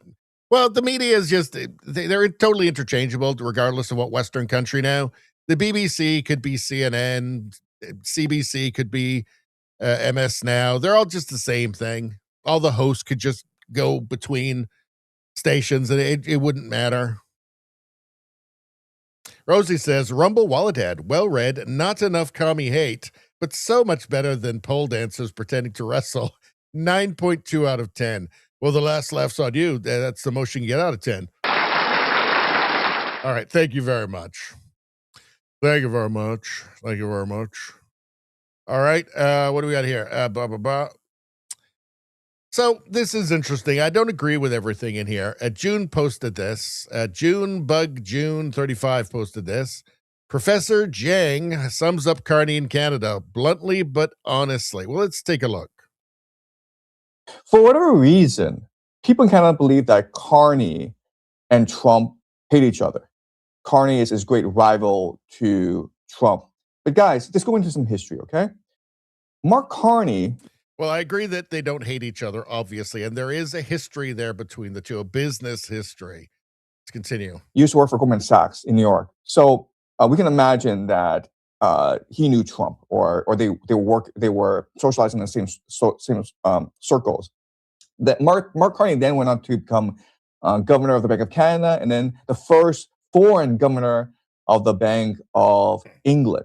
Okay, and then he became a vice chair of Brookfield. What is Brookfield? Well, Brookfield are the people in 2018 who basically bailed out Jared Kushner. Jared Kushner had this white elephant property called 666 Fifth Avenue in New York City. It was costing him a lot of money. He was about to go bankrupt. Then Brookfield came in and saved his ass. Okay, and people argue it was to curry favor with Trump. Mark Carney has never been elected to any office before he became Prime Minister of Canada. And during the leadership race, when Justin Trudeau resigned, basically all the other candidates faded away and gave the nomination to Mark Carney. Everyone expected Pierre Poilievre, who is the leader of the Conservatives, to triumph in the election, because after 10 years of Trudeau, everyone was just sick of the Liberals. They were sick of Liberal policy, and there were many who believed that Carney was actually the... Well, here's where I have to start differing a little bit. It turns out they weren't sick of Liberal policy, because Carney is Turbo Trudeau. Like, there's nothing major that he has done. I mean, okay, so the consumer carbon tax he got rid of, but then he's upping all the other carbon, like the industrial carbon tax, the clean fuel tax. Really, most of his rhetoric is not really, when it comes down to it, very different from Trudeau. They're both net zero zealots. They're both woke as hell, like absolutely radical progressives on social stuff. Nothing has happened in Canada. It's basically the same, only more. Mark Carney is actually spending more money, borrowing more money than Trudeau did. So, no, it wasn't that people were sick of the Liberals and Liberal policy. It was that they were sick of Trudeau. And we saw the polls shut up as soon as Trudeau was gone. That shows you plain as day. No, they were fine. They wanted more Liberal policy, just somebody else doing it. Somehow that would magically change things. Real mastermind, the puppet master behind Trudeau. And that's what explained the housing problem and immigration problem. Oh yes, and he said he was the puppet man. He was the puppet master of Trudeau. Yes, that's 100% true. Problem in Canada, but then what Trump did was just threaten Canada and says, "We're going to make you into the 51st state."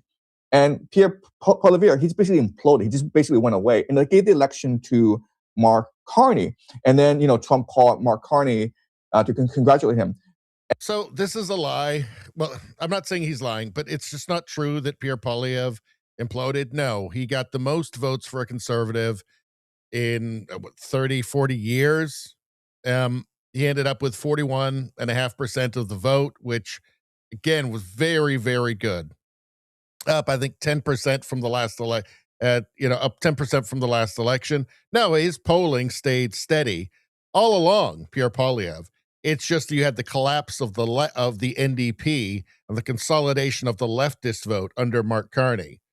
And this is due to just many, many years of constant negative framing about conservatives, which has made many Canadians just allergic to just the word conservative.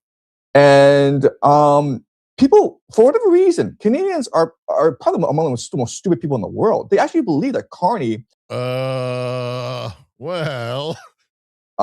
is working for Canadians. He doesn't work for Canada. He has never worked for Canada. He works for the city of London. He works for Wall Street. And right now, this transnational capital are aligned in their interest, which is to open up the China market. Well, he works for the net zero part of that, right? He was the UN's climate finance envoy, right? He's spent, the last, 15 years or more setting up this global climate finance scheme with carbon credits and, all of the demanding regulations and, climate regulations and carbon sequestration, and just this big complex money-making scam just to make money out of thin air. I mean, that's what carbon credits are, right? Just devising ways to funnel public money through subsidies into net zero scams.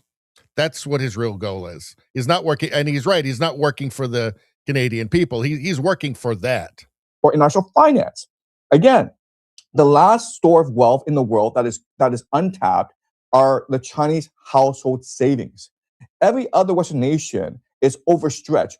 like Canadians have maxed out their credit cards. Canadian household debt is over 100% of their income. Okay, so like these people in the West are just bankrupt. Okay, the Chinese still have savings. So what do? You open up the China market and you allow Chinese to buy real estate in Canada. You allow them to send their kids overseas. Well, that's been happening for decades. To study in Canada, you allow them to buy Canadian dollars, okay? So that's the grand plan in motion. And Carney is just is just one of these agents that want to open up China, okay? So that's a game plan here. And the idea that Carney actually represents Canada, he doesn't care. All his money is the United States, man. His company is an American company, essentially, right? So the idea that, okay, the enemy's leaders in the West, they represent the people. It's just complete nonsense. It is amazing at a given moment. It'll be the same at the end of the day, right? So it's true that Carney's investments are all in the States. Why isn't Carney apparently interested in dealing with getting a trade deal with the States for Canada, for Canadians? Well, there's no net zero there. Not with Trump. There's no money to be had for net zero for Brookfield there, for Carney's part of Brookfield, for the ESG fund, right? So, yeah, he's not getting it. He's not getting anything for that from the United States. So he doesn't get. So Europe, though, Europe's still kind of interested, even though they're slowly backing away now as their economies all crumble and contract, right? But still, there's some money to be had there. But he's correct. Carney does not care about Canadians. If Carney was some great patriot, he would have chosen to live in Canada, right? For, most of his adult life, or, large parts of his adult life. He would have just parachuted in, as Trudeau was about to fall. That's not a great patriot. That's not the mark of a great patriot, regardless of whatever the CBC teleprompters say. So no, to me, it couldn't be any clearer that it's just purely self-interest on Mark Carney's part. And this guy's right. He does not care about Canada, right? I'm sure every night he thumbs through the, pictures of the different castles he's going to buy once he leaves Canada again. Thumbs through the pictures of the different castles in Switzerland, I should say, that he's going to move to after he's made his money as prime minister. All right, let's move on. What do we got here? Actually, hold on a second. Go back to the chat for a second.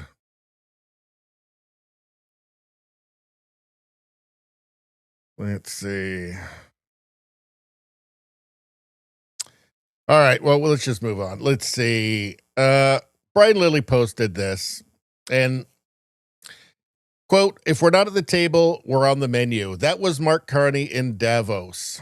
Funny, we aren't at the table on trade negotiations with the Americans. Guess that means we're on the menu. Meanwhile, the Americans and Mexicans are still moving forward on trade talks.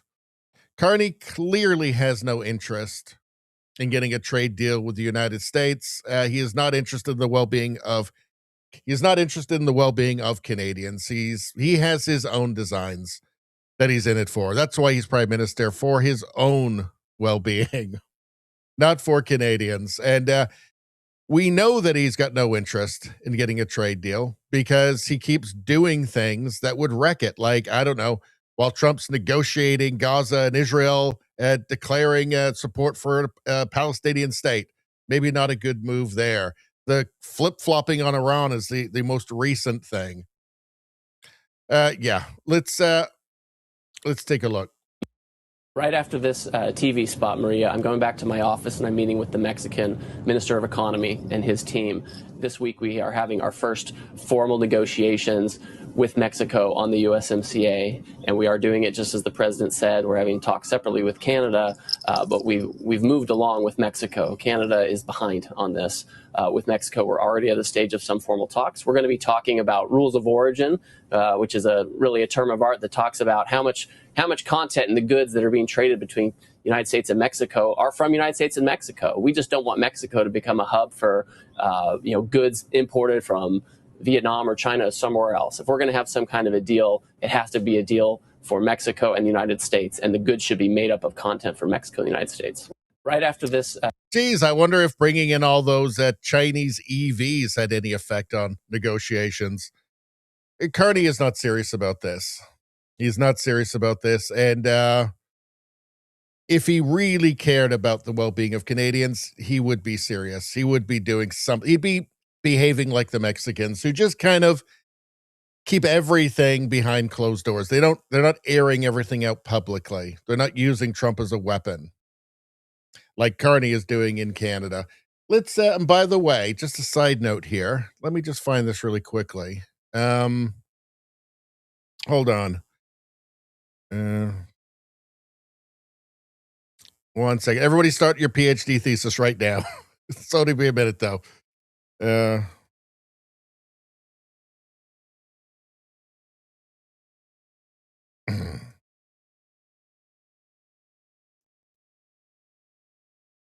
All right. Let's see if I can find this really quickly.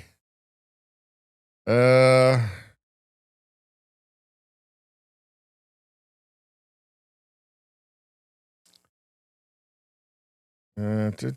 on. Hold on.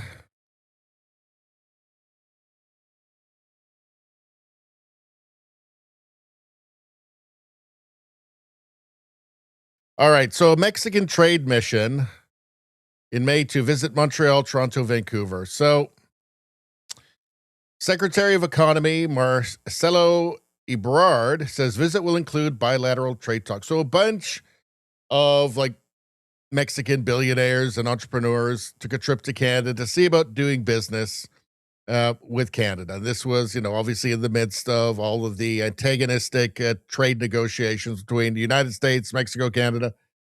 They all left and said, yeah, we can't do business in Canada. There's too much regulation. They basically make it impossible. Hold on 1 second. I just want to see if I can. Hold on. Oh, hold on. I just want to see if I can bring this up. Hold on.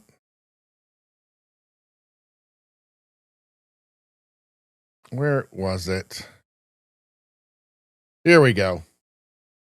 All right. So how did the trade mission for Mexico go? Red tape, expense, highlight risks of investing in Canada, Mexico says.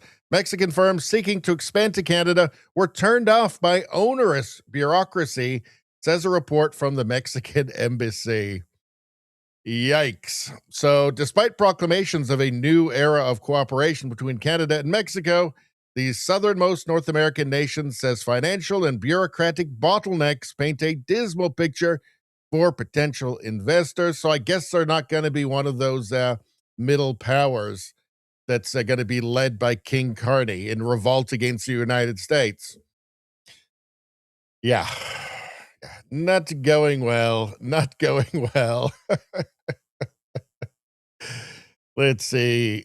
Kevin, if we're not at the table, we're on the menu. Mark Carney, Canada missing in action at the middle powers adult table. All right. Let's see. All right, so that's that. What do we got? Poland's prime minister is warning that his country, the EU's eastern front line against Russia, may leave the EU entirely. So, from Mario Nawfal. Hold on, I need some rant juice. Hold on.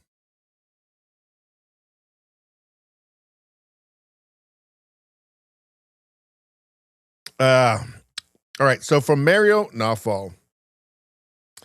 Poland's prime minister is warning that his country, the EU's eastern front line against Russia, may leave the EU entirely. Tusk named the coalition pushing it there: Moscow, Washington's nationalist wing, Budapest. The EU isn't just under pressure from outside, it's being taken apart from within. Well, the EU is a mess. It's a crumbling edifice. It is shrinking economically because of its own terrible decisions. Germany, for instance, going huge in on, Mark Carney's net zero thing and all of a sudden realizing, wait a second, we can't do anything anymore. We can't have industry anymore because we've got no cheap energy. So I wonder how much influence Mark Carney had on that as the UN climate finance envoy.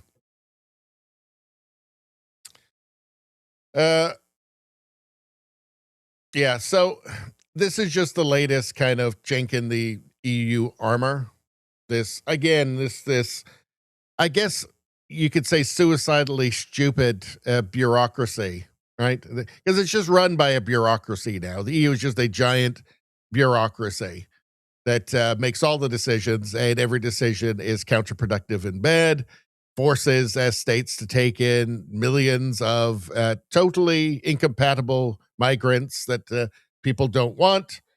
It seems suicidal in intent. It seems like the EU's goal is to destroy itself, to turn it into something else, turn itself into a giant totalitarian caliphate, as far as I can tell. Anyway, so there is, yeah. Let's see. Let's move on. So we're fans of Victor Davis Hanson on this channel, and he has a good way of taking, he has an amazing way of taking, complicated issues and kind of simplifying it, boiling it down to its core parts. And Sean Hannity posted this. He said, Victor Davis Hanson says global signal suggests the tide is turning against Iran, arguing U.S. military dominance and shifting alliances point towards a potential collapse if pressure continues. Potential collapse there. Main word there is potential, right? I think it's fair to be very skeptical of the idea that you could have regime change there in Iran. It's a big country, a lot of military, mountainous. I think you're right to be, I think anybody is right to be skeptical you can have regime change without boots on the ground. But let's hear Victor Davis Hanson. There's enough evidence to see how things are really going. Europeans would never agree to go anywhere near Iran unless they thought the tide was turning and they think that we're going to win. Otherwise, they would keep still. And the reason that the petro nations of the Gulf survive is they have their finger in the wind and they're very attuned to the climate. And when you have Al Jazeera praising the United States bombing campaign and saying that it's been underestimated and it's brilliant and effective, you get the feeling that they think not only should the United States finish the job, but it can and will finish the job. And then when you start to see tactical aircraft like Warthogs and Apaches, that means that they're offering almost ground and sea support to hit targets. There's nothing, there's no defense at all when you have that type of aircraft flying at will in Iranian airspace. So you put it all together, and I think it's pretty clear that this rope-a-dope strategy that they have, that we're going to tire before they are, is dependent on just public opinion, the midterms in the United States. And if Trump sees it through, and I think he will, I think they're going to fall pretty soon. And well, Victor Davis Hanson is a very, very smart guy. He's a great analyst. But I just, I have to say I'm skeptical. Because I have no doubt that the campaign so far has been very effective in what it can achieve. But there are certain things that can only be achieved with boots on the ground, unless you're going to put boots on the ground. And this feels like maybe one of those times that it's a regime that is, I think probably not susceptible to a mass uprising because they're so vicious. I mean, this is it's full of religious zealotry, Islamic zealotry. If you feel like you're going to go to paradise by shooting protesters, well, that kind of changes the game a little bit, doesn't it? So they've proven that they're willing to mass slaughter anybody who rises up against them. So I have to say I'm skeptical. There's certain things that can only be achieved with boots on the ground. So I guess we'll have to see what happens. I don't think anybody really knows. I could see Trump just at some point just walking away, and saying, well, you know what? They're definitely not going to get a nuke now. That's a possibility. Maybe the most likely possibility. Let's see. All right. Rosie is washed her beautiful Radio Baloney t-shirt. Everybody should buy a beautiful Radio Baloney t-shirt. Maybe I should show you guys. Let's see. We haven't pushed these in a while. Let's see. Rumble. Hold on one second. Radio Baloney. Let's go. And where is there we go. All right. Actually, hold on one second. So you can see here, it says shop. So let's go take a look. Look at this. Look at these beautiful. There's a beautiful Commie Gets Nothing shirt right there. Click on that. Look at that gorgeous Commie Gets Nothing shirt. Beautiful. Beautiful. Hold on. And then look at this one. This is just the classic. I think this is the one that Rosie has. Look at that beautiful, beautiful t-shirt. Look at that. Gorgeous, gorgeous. Worth every penny. I'm not sure how much they are. Probably like, I don't know, $30 or something. I'm not sure. Anyway, go buy them now. Go buy them now. Right now. Everybody. Let's see. Spambot says, Victor David Sanson's voice sounds familiar. What did he do before Well, he's not really a podcaster. I think he does have like one show he does. He's not like a guy who just sits at home and does videos. He's a professor. He's been a political commentator. He's done a lot of stuff on like American Renaissance interviews. He's a guy that Sean Hannity will have on, or I think Tucker Carlson used to have him on. Well, let's see. Let's see. All right. Rosie's is purple. Purple shirt. Let's see. All right, let's move on. What do we got next? So, retard finder posted this. A retard refuses to use the word obesity. A retard, or retard, refuses to use the word obesity, refers to it as the O word, and says she will use fat-bodied instead. I thought we were done with this. I thought this lunacy was gone, that it just wasn't. I thought that we'd gotten past this ludicrousness, this denial of reality. Apparently not. Let's take a look. So this is Jillian Michaels talking with a woke person. What we have here is delusion coming up against reality, and reality ultimately always has the better argument. Let's watch. Nice to meet you. I'm an eating disorder therapist. I'm going to do my best to not use the O. Damn it. I thought I had a longer clip. Hold on. I need to find the longer clip. Everybody start your PhD thesis right now while I look this up.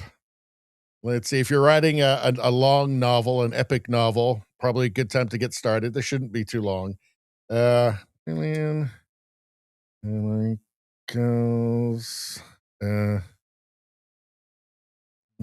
see. Right. Okay. Usually this comes up pretty quick, this stuff. Let's see. Here we go. All right. There we go.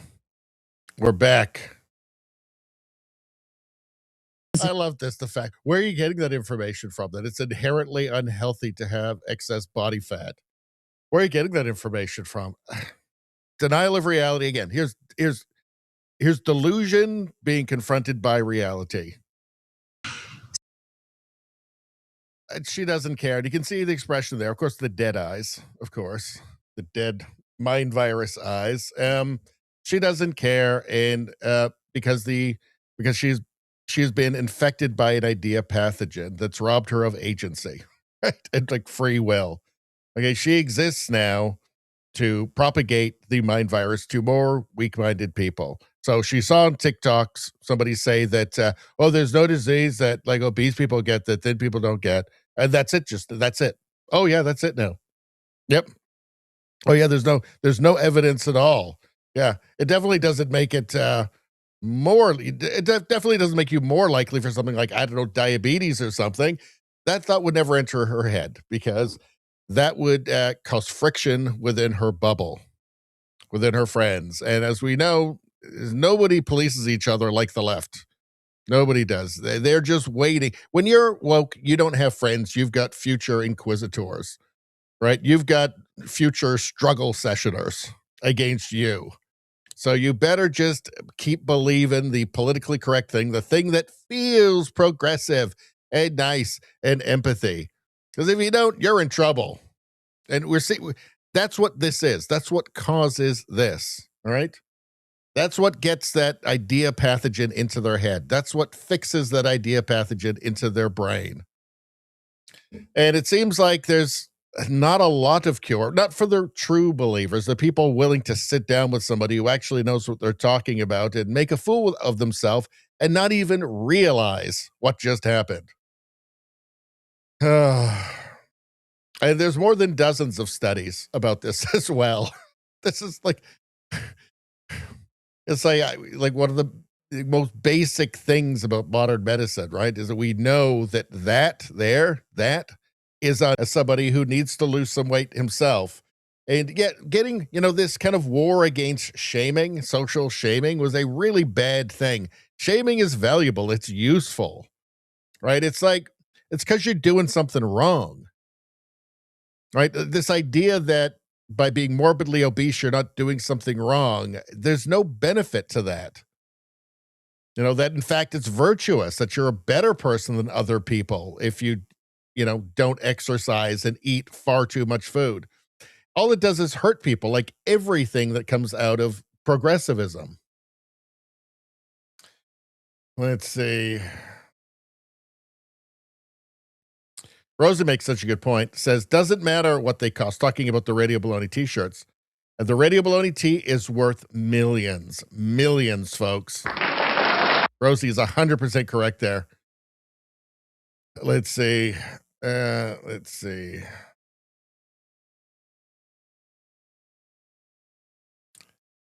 Trudeau Survivor says there's a slew of obese, fat body positive YouTube Instagrammers who have died early. Yep. Izzy says, but it doesn't make her feel good, so it must be wrong and bad. It's really a social contagion, really. Let's see.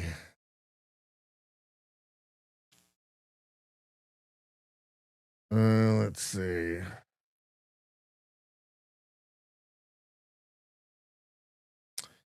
Let's see. Looks like somebody's having trouble getting a message through. I don't know.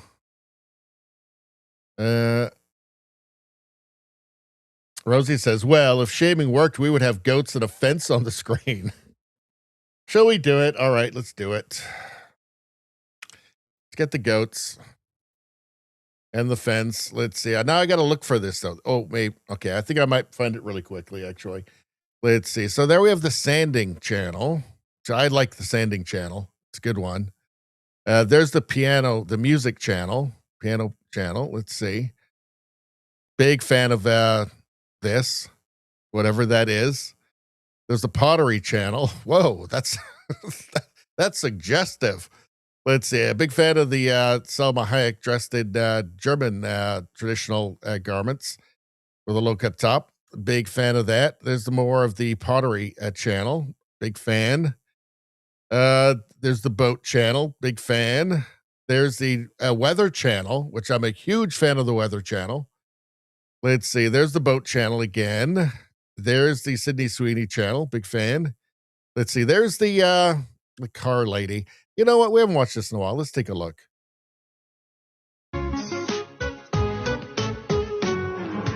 If you still be me, you must choose to find me.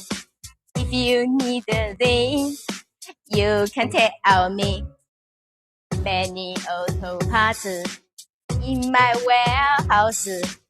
If you look for them, you can contact me. I'm a big fan of the Chinese auto parts lady. Engine in my factory. If you need many engine, you can find me. Don't hurt me. Don't lie to me. They are very complete. They are very pretty. Many engine in my factory. What are you thinking? Why have you come to me? Please believe me. Please choose me. They are very complete. 怎么了？ I hope you can take a day. They are very company. Many engine in my factory. What are you thinking? My favorite part is that the engines are very complete.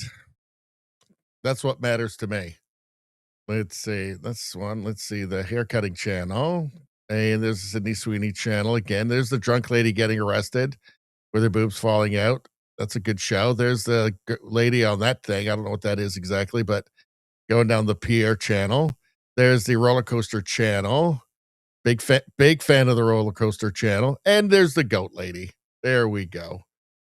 This is one of the originals for this channel. And hold on a second. Daytime Shift 486 says, I smoked a J with Afroman in 2019. He's kind of an asshole. Really? That is hilarious. Anyway, good to see you. That is hilarious. So he's kind of an asshole, huh? Because it's kind of, this whole lawsuit thing, it is pretty legendary. So maybe you'd kind of have to be a bit of an asshole to dedicate like 2-3 years of your life to just making diss tapes about the cops who screwed you over. I don't know, but thank you for contributing that.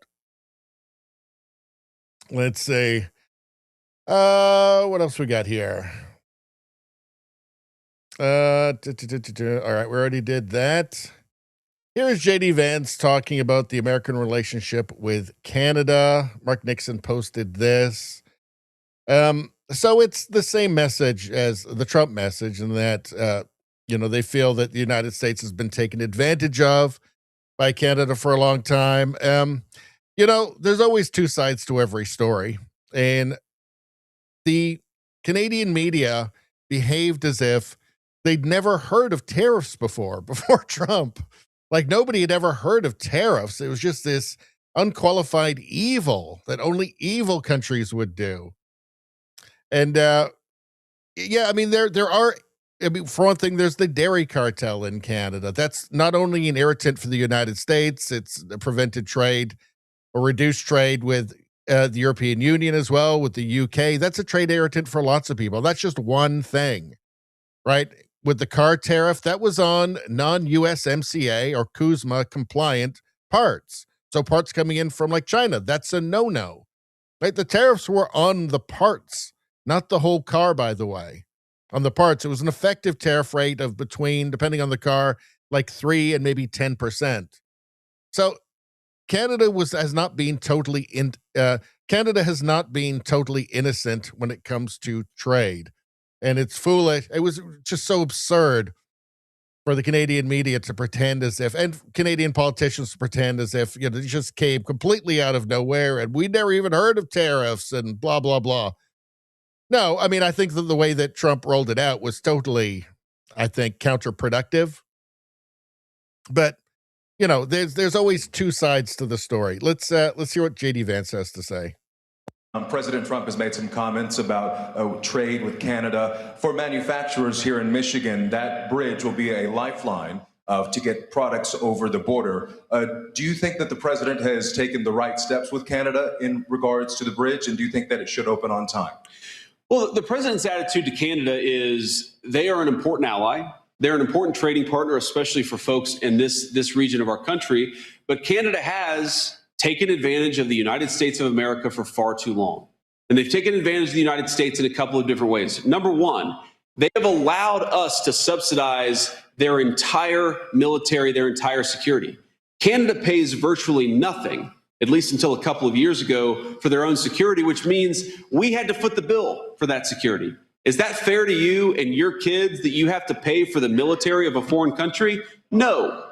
So the President of the United States said to the Canadians, number one, you guys got to take your own security more seriously.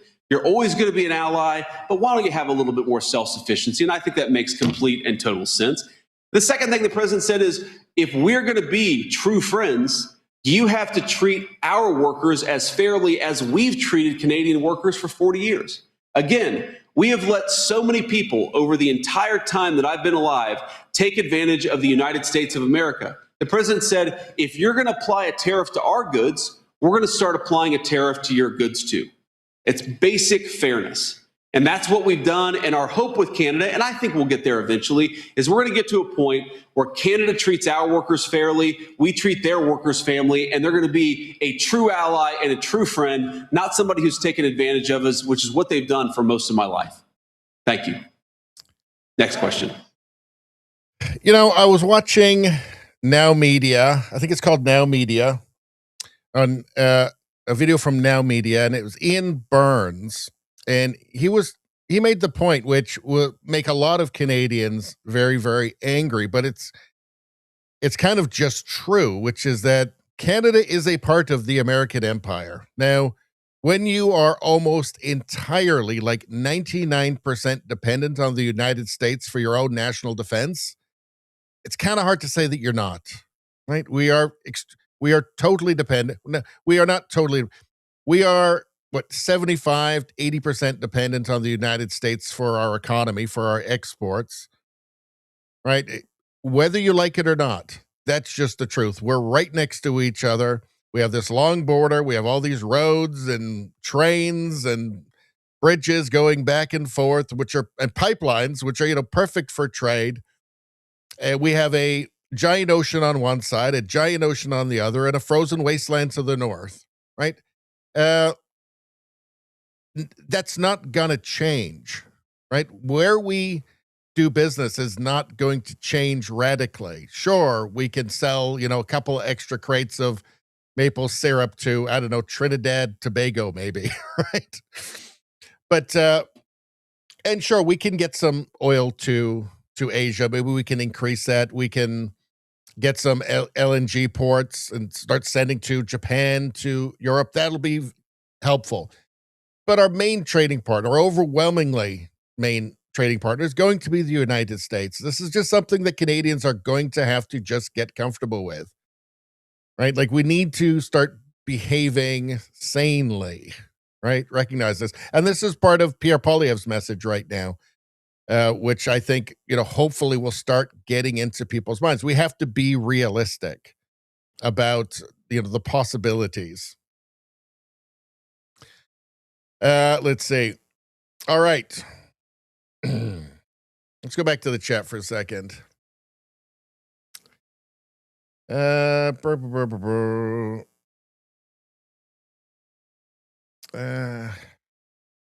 right.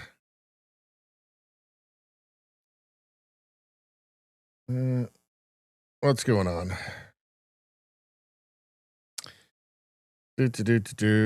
I have not, okay, talking about comments didn't go through. Maybe there's a word in there that triggered something. I have not blocked anybody's chat in the stream, just so you know.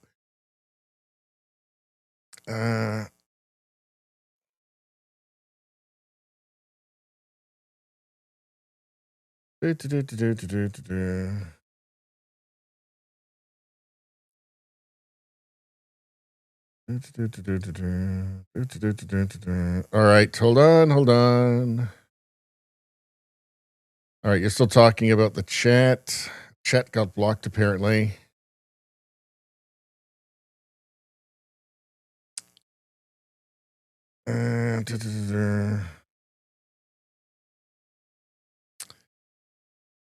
All right, let's just move on. Guess it's all just about the chat. Let's see. JD Vance. All right, what's going on here? So, gender ideology. Colin Rugg posted this. Here's a Brazilian politician, Fabiana Bolsonaro, performing blackface to show trans people that putting dark foundation on her face doesn't make her black, just like changing your body doesn't make you a different gender. They have a very, very left-wing socialist government, apparently a very corrupt socialist government in Brazil right now, forcing all of the woke stuff on the people. Let's take a look at this. Eu sendo uma pessoa branca, vivendo tudo que eu vivi como uma pessoa branca. Agora, aos 32 anos, decido me maquiar, me travestir como uma pessoa negra, me maquiando e deixando só o fora aparecer. E aqui eu pergunto: e agora? Eu virei negra? Eu senti o desprezo da sociedade por uma pessoa negra que jamais deveria existir? Eu te pergunto, você que está me assistindo, eu me pintando de negra, sinto na pele a dor que uma pessoa negra sentiu pelo racismo, por não conseguir um trabalho, um emprego. Eu tenho uma tia, inclusive, que antes dos anos 90 foi atrás de um emprego, e ela é negra. E ela disse que na entrevista de emprego, ela foi ótima. Mas aí, o pessoal que estava fazendo a entrevista disse o seguinte: você é ótima, eu gostaria muito de contratar você, mas você é negra, e aqui a gente não contrata pessoas negras. E aí eu te pergunto, eu tô negra agora? Eu tô sentindo as dores de uma mãe que tem o filho que sofre tudo que sofre na rua por ser negro? Não é isso? Não é essa a luta? Aqui, eu quero justamente mostrar. Não adianta eu me maquiar, eu não sei as dores que vocês passaram. Não adianta eu fingir algo, eu não sei as dores que as mulheres negras lá, naquele evento que tiveram do governo federal, sentiram quando dormiram no estábulo. Mas agora eu não sou negra. Eu estou pintada de negra por fora. Poxa, eu me reconheço como negra. Por que eu não posso, então, presidir a comissão sobre racismo antirracista? Por que eu não posso defender isso? Por que eu não posso cuidar dessa pauta? E aí eu venho e falo para você, sabe por que eu não posso cuidar dessa pauta? Porque eu não sou negra. Eu não sei as dores da essência que essas pessoas tiveram, as lágrimas que caíram. Eu não sei o que passaram. Eu imagino com muita raiva o que passaram, a dor que viveram. Mas eu... Yes, the point is reality, and you can't change fundamentally who you are just by saying it. So she can't be black because she's not black, and you can't just say that, you know, if you're a man, you can't just say that you're a woman and now you're a woman. There's no difference, by the way. There's zero difference. This is just transracialism. There is no difference. It's all just metaphysics, right? It's all just abstractions. There is no difference. It's been one of the most obvious incoherencies and contradictions within woke ideology for years now. I mean, remember Rachel Dolezal, right? Pretended to be black. Let's do this very quickly. Hold on. Rachel Dolezal. There we go. Where is she?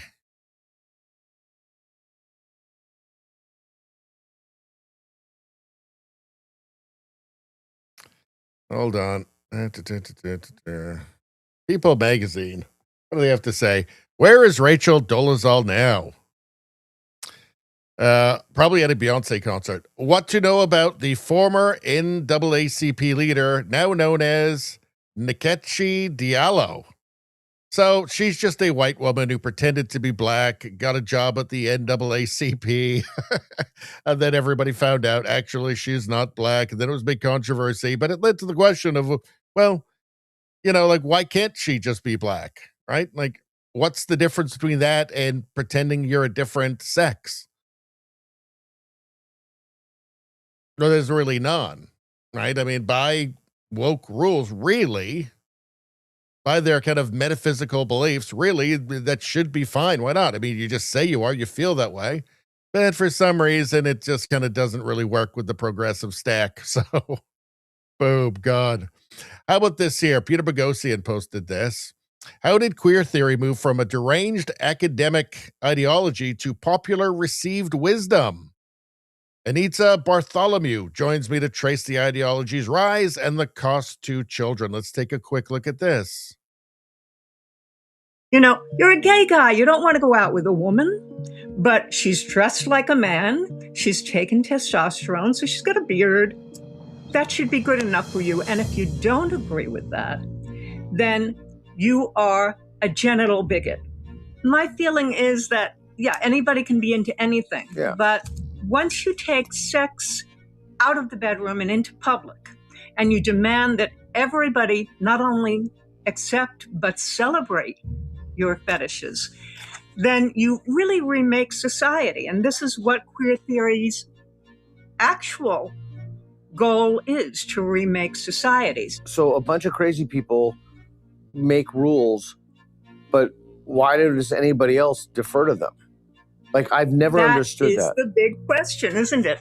I think that should give us courage. You know, Well, it's just a it's a total takeover of every institution, including the media, as shaming and threatening people losing their jobs, people being afraid to state the obvious. And that's why people go along with it. It's intimidation, it's fear, right? It's struggle sessions, right? It's you'll lose your career. You're a psychologist, you'll lose your career if you don't go along with the obvious delusion, the obvious fantasy, right? There's really nothing more to it than that, right? Just Soviet style intimidation and brainwashing. Let's see.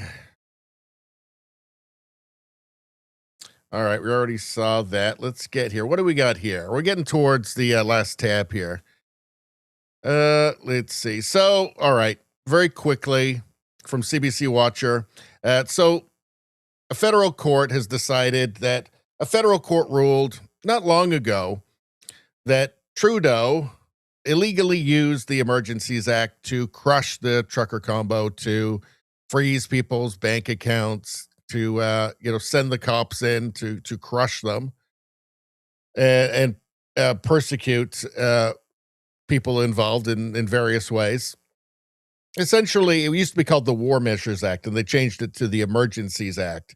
But federal court has decided that was not justified. That use was not justified. This is twice now in the courts has been found to have been illegal. Of course, nothing's happened to anybody because it's Canada and liberals. But the Carney government has decided to appeal this to the Supreme Court now. So no surprise there. Now, we know that Mark Carney urged Justin Trudeau to use the Emergencies Act. Everybody was complicit. I mean, the media loved it. And in fact, unfortunately, it was popular with the public because of the constant, tsunami of propaganda from the media and from liberal politicians. So for people who thought there was something different coming with a Mark Carney-led Liberal Party, well, we've discovered a year in now that no, it's the same thing. In fact, it's worse. It's Trudeau. It's Turbo Trudeau. And, well, I guess we can look to 3 more years. Look forward to 3 more years of it. How bad will it get? Will we hit rock bottom? I don't know. By the way, the Chief Justice of the Supreme Court of Canada, Richard Wagner, is going. So, all right, everybody, we're getting late into this one. My brain's starting to not work. Hold on. I ain't got a good brain. All right.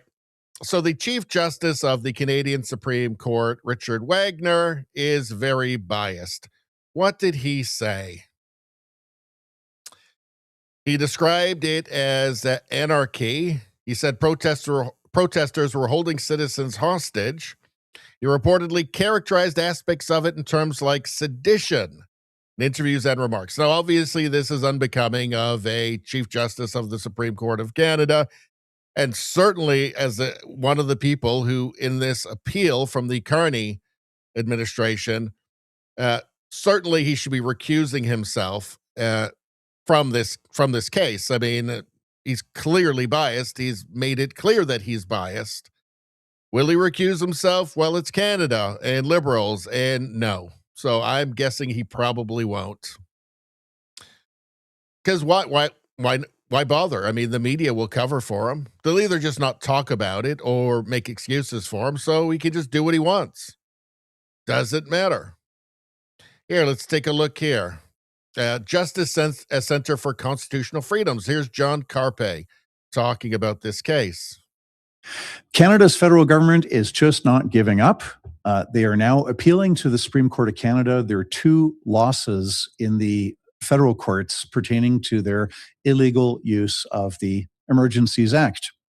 The world was watching in February of 2022 when the federal government declared a national emergency, froze the bank accounts of hundreds of Canadians, unleashed police violence on peaceful protesters, all on this pretext of threat to national security, national emergency, which was completely false.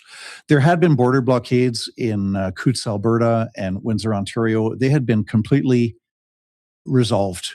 And so the world was watching when Canada's federal government declared February 2022 that a local protest in Ottawa only, which could have been dealt with using normal law enforcement, was somehow a national emergency. And so the federal court saw through this. After the bank accounts had been frozen and the violence had been unleashed, et cetera, the Justice Centre provided lawyers to 4 Canadians who went to the federal court seeking a declaration that the government had acted illegally. Other organizations also launched court actions, and these were consolidated together. And so the Justice Centre was very pleased to see 2 years later, in January 2024, the federal court ruled that the Emergencies Act requirements had not been met. The federal government had acted illegally. Within minutes of that decision being released, the federal government, without reading the 50,000-word decision, minutes later they said, "Oh, we're appealing it," and they appealed it to the federal court. And of course, I was thrilled to see in January 2026 that the Federal Court of Appeal upheld the lower court decision. But now, federal government not happy, going to appeal it again. They will face an uphill fight because the Supreme Court of Canada takes on less than 10% of the cases that are presented to it. The federal government, in order to be part of the lucky 10% that has their case actually heard by the Supreme Court, they will have to persuade the Supreme Court that there is an unresolved legal doctrine of national importance and that the Supreme Court needs to step in and provide clarity for the benefit of the Canadian legal system. Well, these 2 court rulings are pretty simple, pretty straightforward. You got the Emergencies Act. Federal government didn't meet the requirements. So I don't know how the federal government's going to try to do this. I look forward to reading their appeal documents when they become available. But shame on the federal government for not just accepting reality and accepting that they did violate rights and freedoms, charter rights and freedoms of Canadians in 2022. I'm John Carpy. Thanks for listening. Well, why wouldn't they want to be able to just keep using it? I mean, there's no consequences, right? It was ruled illegal. Nothing's happened to anybody. No consequences. Certainly not for Justin Trudeau, who's gone off now to a happy life of, I guess being Katy Perry's costume designer or something. No ministers, nobody. I mean, just nothing. It was illegal. No consequences for anybody. It didn't hurt them politically with a majority. I'm sad to say it did not hurt them politically with a majority of Canadians. That's how sad Canada has become, by the way. So I think that Mark Carney was urging Trudeau to do it. So I'm sure he'd like to have that in his pocket. Just keep using it anytime that, there's a protest that isn't liberal. If it goes on a little too long, well, just pull out the Emergencies Act. Why not? I mean, there is no consequence for them, and it doesn't hurt them politically, apparently. So why not? So that, it is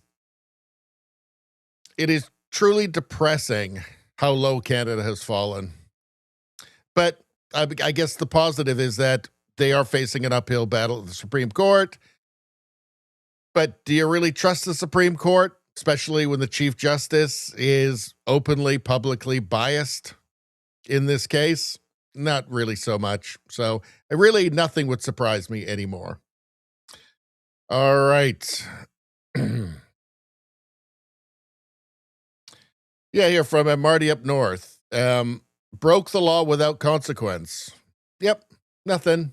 Smiling. Why not smile? Get away with anything. Get away with anything if you're a liberal. All right. Let's get back to the chat, and then we'll finish up the last tab of the evening. Dame Pam, how you doing? Let's see.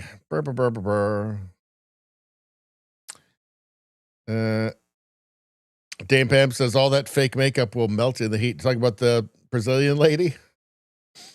Let's see. All right.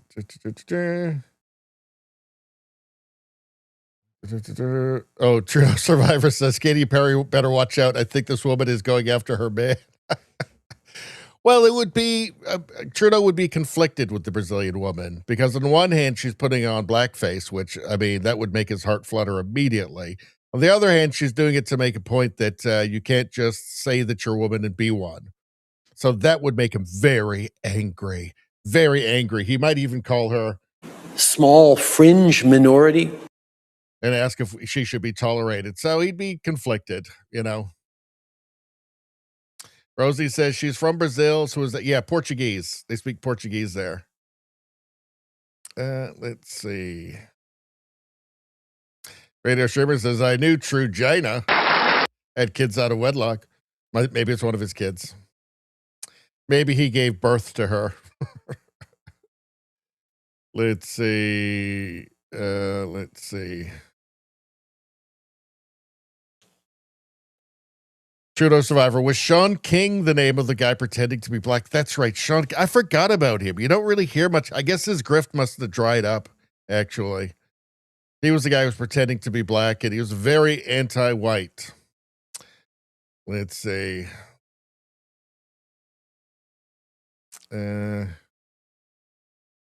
Rosie says, in the Rogan interview, PP says, Trudeau's dad is not Castro.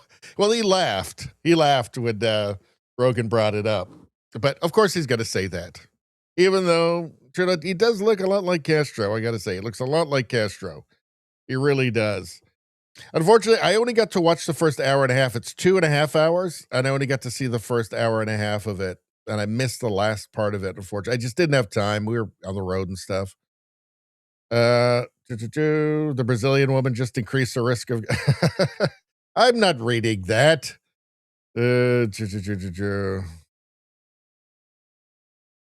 Trudeau Survivor says, Trudeau should do a DNA test to prove he's not Castro's devil spawn seed. Devil spawn seed. Well, I don't. Maybe he will one day. Maybe he has, actually. And he didn't tell anybody. Let's see. You guys are talking about VDs. Let's see.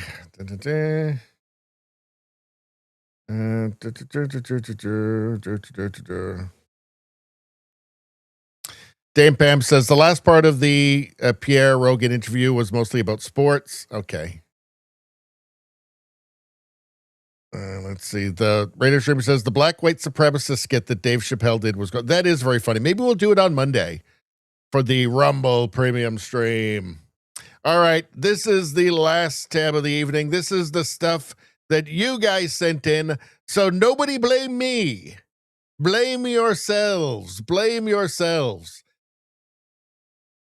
I'm playing these under duress. Actually, I like them. And this one's quite good. Let's take a look. I'm just kidding, you guys. Yo, I am hollering. Somebody put this in our bathroom.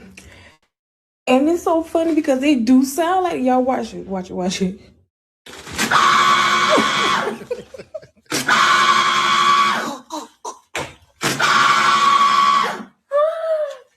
Oh, that is so funny.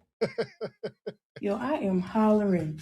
That really is. And that's what the video sounds like. I thought it was the audio from the goat video. And it's funny, like some of these memes, like there's just stuff that just everybody has seen. And the goat one, the screaming goat one is, I think, one that pretty much everybody has seen. All right. We'll save this one for the Monday stream. What are we? 2 hours and 34 minutes. We saw this already. Why didn't I get rid of that? The most ultimate and evil dude prank of all time. Well, let's take a look. I'm about to give you the keys to the most powerful, unstoppable, but innocent and hilarious prank of all time. 2 years ago, my buddy Jack wrote on a porta potty in permanent marker, "Send me pictures of your poop. I want to see it." And then my cell phone number. And that week went, as you imagined, I'd say 6 or 7 pics a morning of just, I mean, this is blue collar construction worker shits. So this isn't like a nice capsule. This is more of an explosion of feces and corn, Taco Bell, Taqueritos. You know, it's not a lot of fiber in the construction worker diet. That went on for about a month or so of just constant pictures, which again, hilarious, but you can only block one number. That's the thing. So every morning it's unstoppable because you're getting texts from different numbers. You can't stop it unless you find the porta potty and erase it or something. It's unbelievable. 2 years later, I get a text this morning. I thought maybe the girl I love got a new number, wanted to reply. Picture of a fresh loaf, fresh deuce. The guy had corn yesterday, apparently. Beautiful work, to be honest. But this is this will last a lifetime. This is an unstoppable prank. It's honestly genius. I gotta respect it. And it's kind of innocent because it's just a picture of a poop. But yeah, you use that as you will. Just, you know, great power comes great responsibility. So, well, you could change your phone number. So there's that. But he's talking about, you know, a construction porta potty. I did construction for a few years in my early 20s. And yeah, like I was traumatized for life about porta potties. I can't use them, you know. It was like, I remember there's a guy called Tibor. I think he was from Hungary, and he used to brag about his wife made him homemade sausage sandwiches. And I went in after him once, and yeah, I could never think of homemade sausages again the same way either. Just gross. I mean, it's literally the grossest. The porta potty on a construction site is the most disgusting place on earth. Genuinely disgusting. Like the most horrible place in the world to be. And you only use it if you've just got no choice. If you just can't wait. That's the only time. Disgusting. And he'd also brag about he'd get home from work and he'd lay in the bath and she'd massage his feet for him, his wife. Sounded like his wife really didn't have a great life. She did not win the life lottery. Let's see.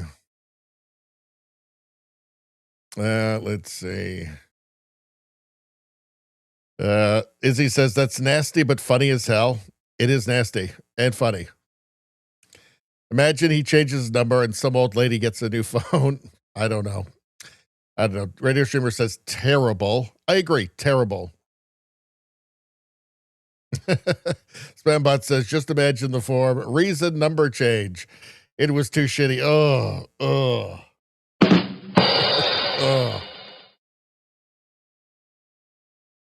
Rosie says there is a setting now that can filter unknown numbers to a separate folder than your contacts text to. Well, that's maybe a good thing to do. I just don't answer unknown numbers. I just do not answer. Let's see. Okay, we already saw that, I think. That will say for Monday, I think, anyway. Let's say Trumplicans 2024. Exactly, you agree. The best thing about conservative women, no penis. No penis. It may be a small thing, but it matters. Matters a lot. Let's see. Oh yeah, we already saw that. Okay, there's a bunch of stuff I forgot to get rid of. We'll save this one for maybe Sunday night. That we've already seen. This one we'll save for Sunday. We should have shown this one. We should have shown in the vaccine RFK vaccine thing earlier, but we don't have time tonight. Let's see. Here's Thomas Sowell. So we're fans of Thomas Sowell. Let's take a look. Slavery was much bigger and involved infinitely more people than people have realized. It was not confined by race. It was not defined by race or created by race. It existed for thousands of years. A history professor had a student come up to him and ask him, when did slavery begin? He said, you're asking the wrong question. The question is, when did freedom begin? Because slavery existed as long as we have any records. And from archaeological finds, we realize that people were enslaving other people before they could read and write.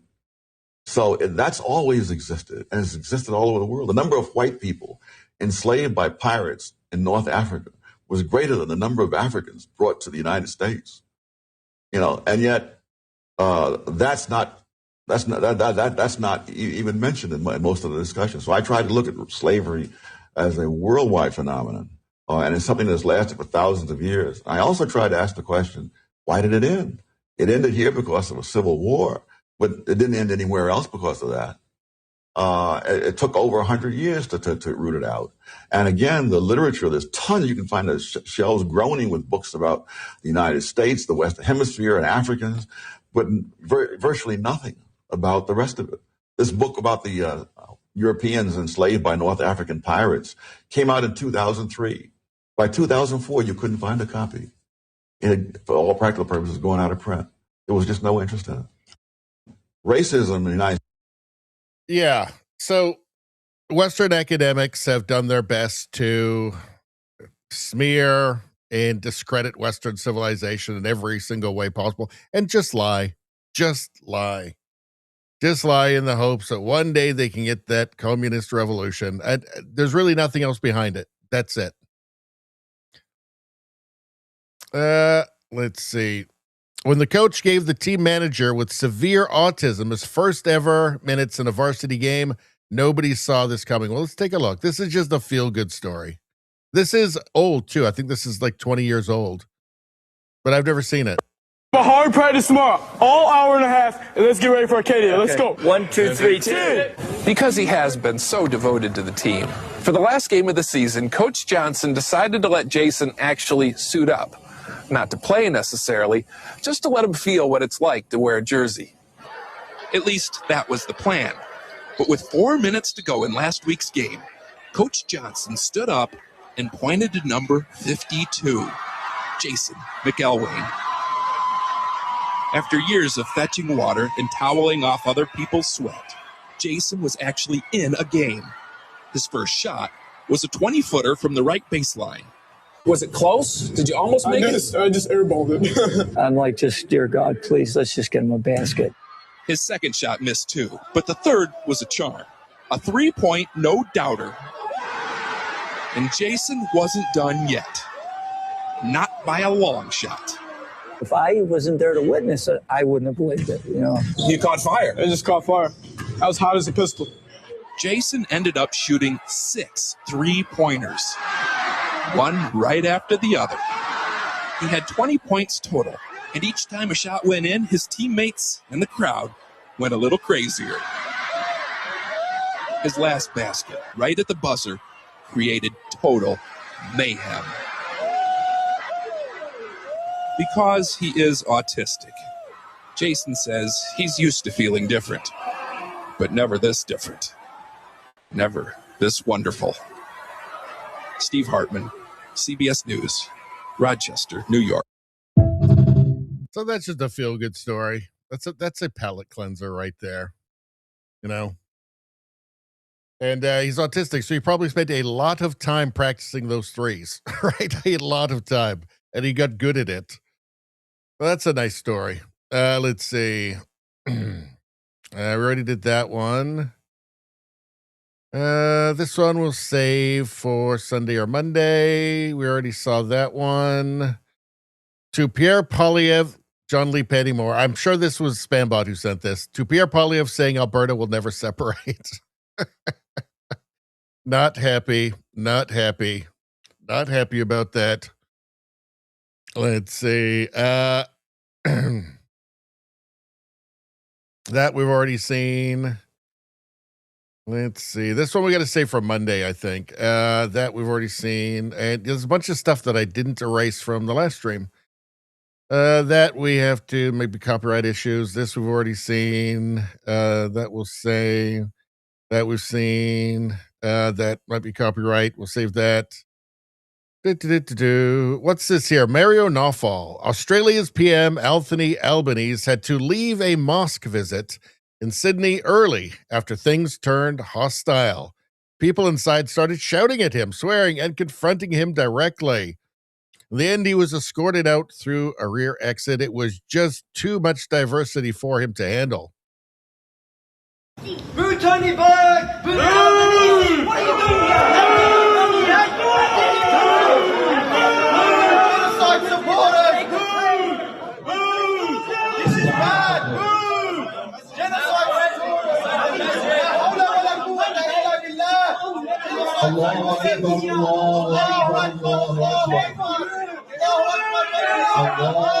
I wonder if all those shouts of Allahu Akbar made him a little bit nervous, perhaps. Just a tad bit. I mean, Albanese is a labor leftist, so maybe this was just too much of a good thing. Too much of a good thing for him. He just couldn't handle all that wonderful diversity he was getting. Wow. And he will learn nothing. He will learn nothing. Let's see. Already saw that. What's going on here? Hunter Eagleman. So there's a lady who thinks she's a dog, and dog decided she was a dog, and he didn't like her. Take a look.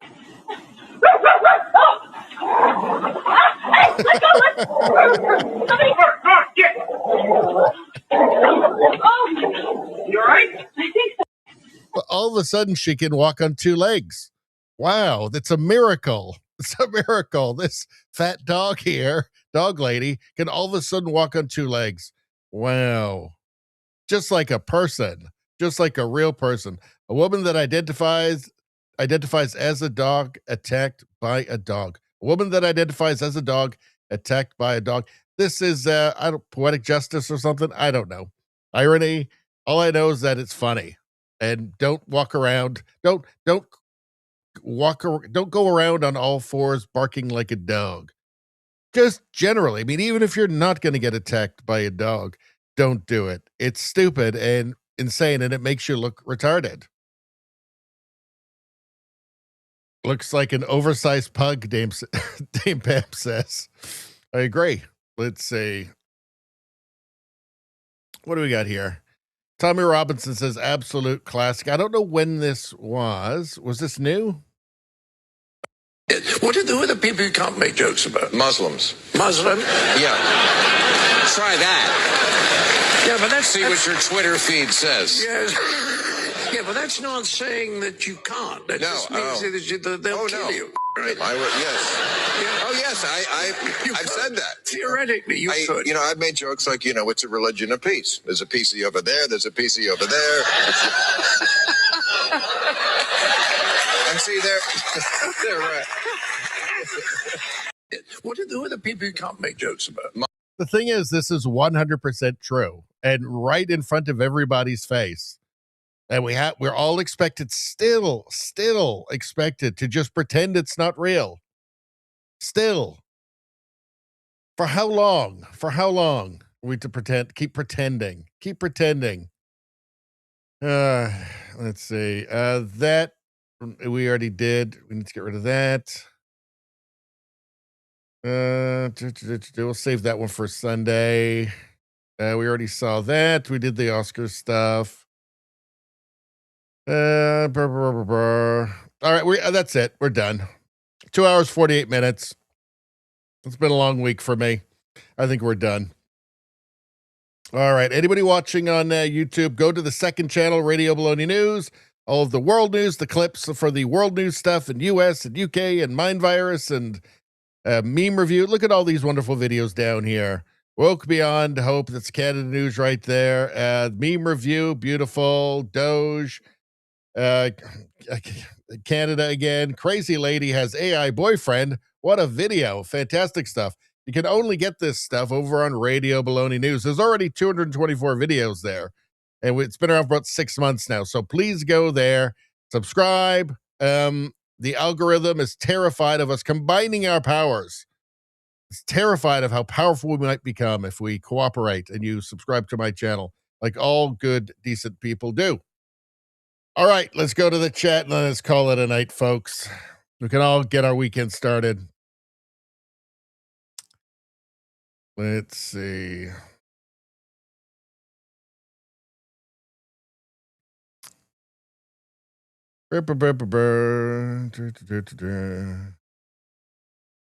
Rosie says Thomas Sowell and VDH are gifts to this time in history. I could not agree more. The Iron Lady is right.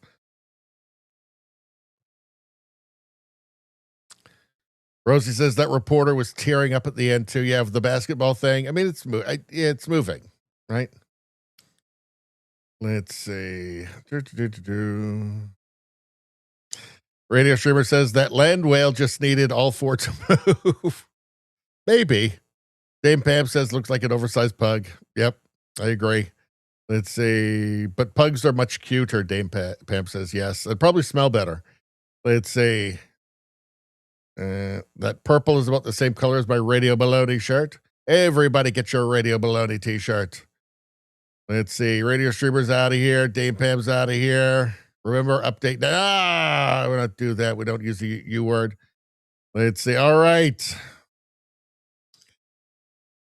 All right, everyone. Yeah, Spambot's right. It's sleepy time. So I want to first off tell everybody who's not subscribed, subscribe to the channel now and send me money and stuff.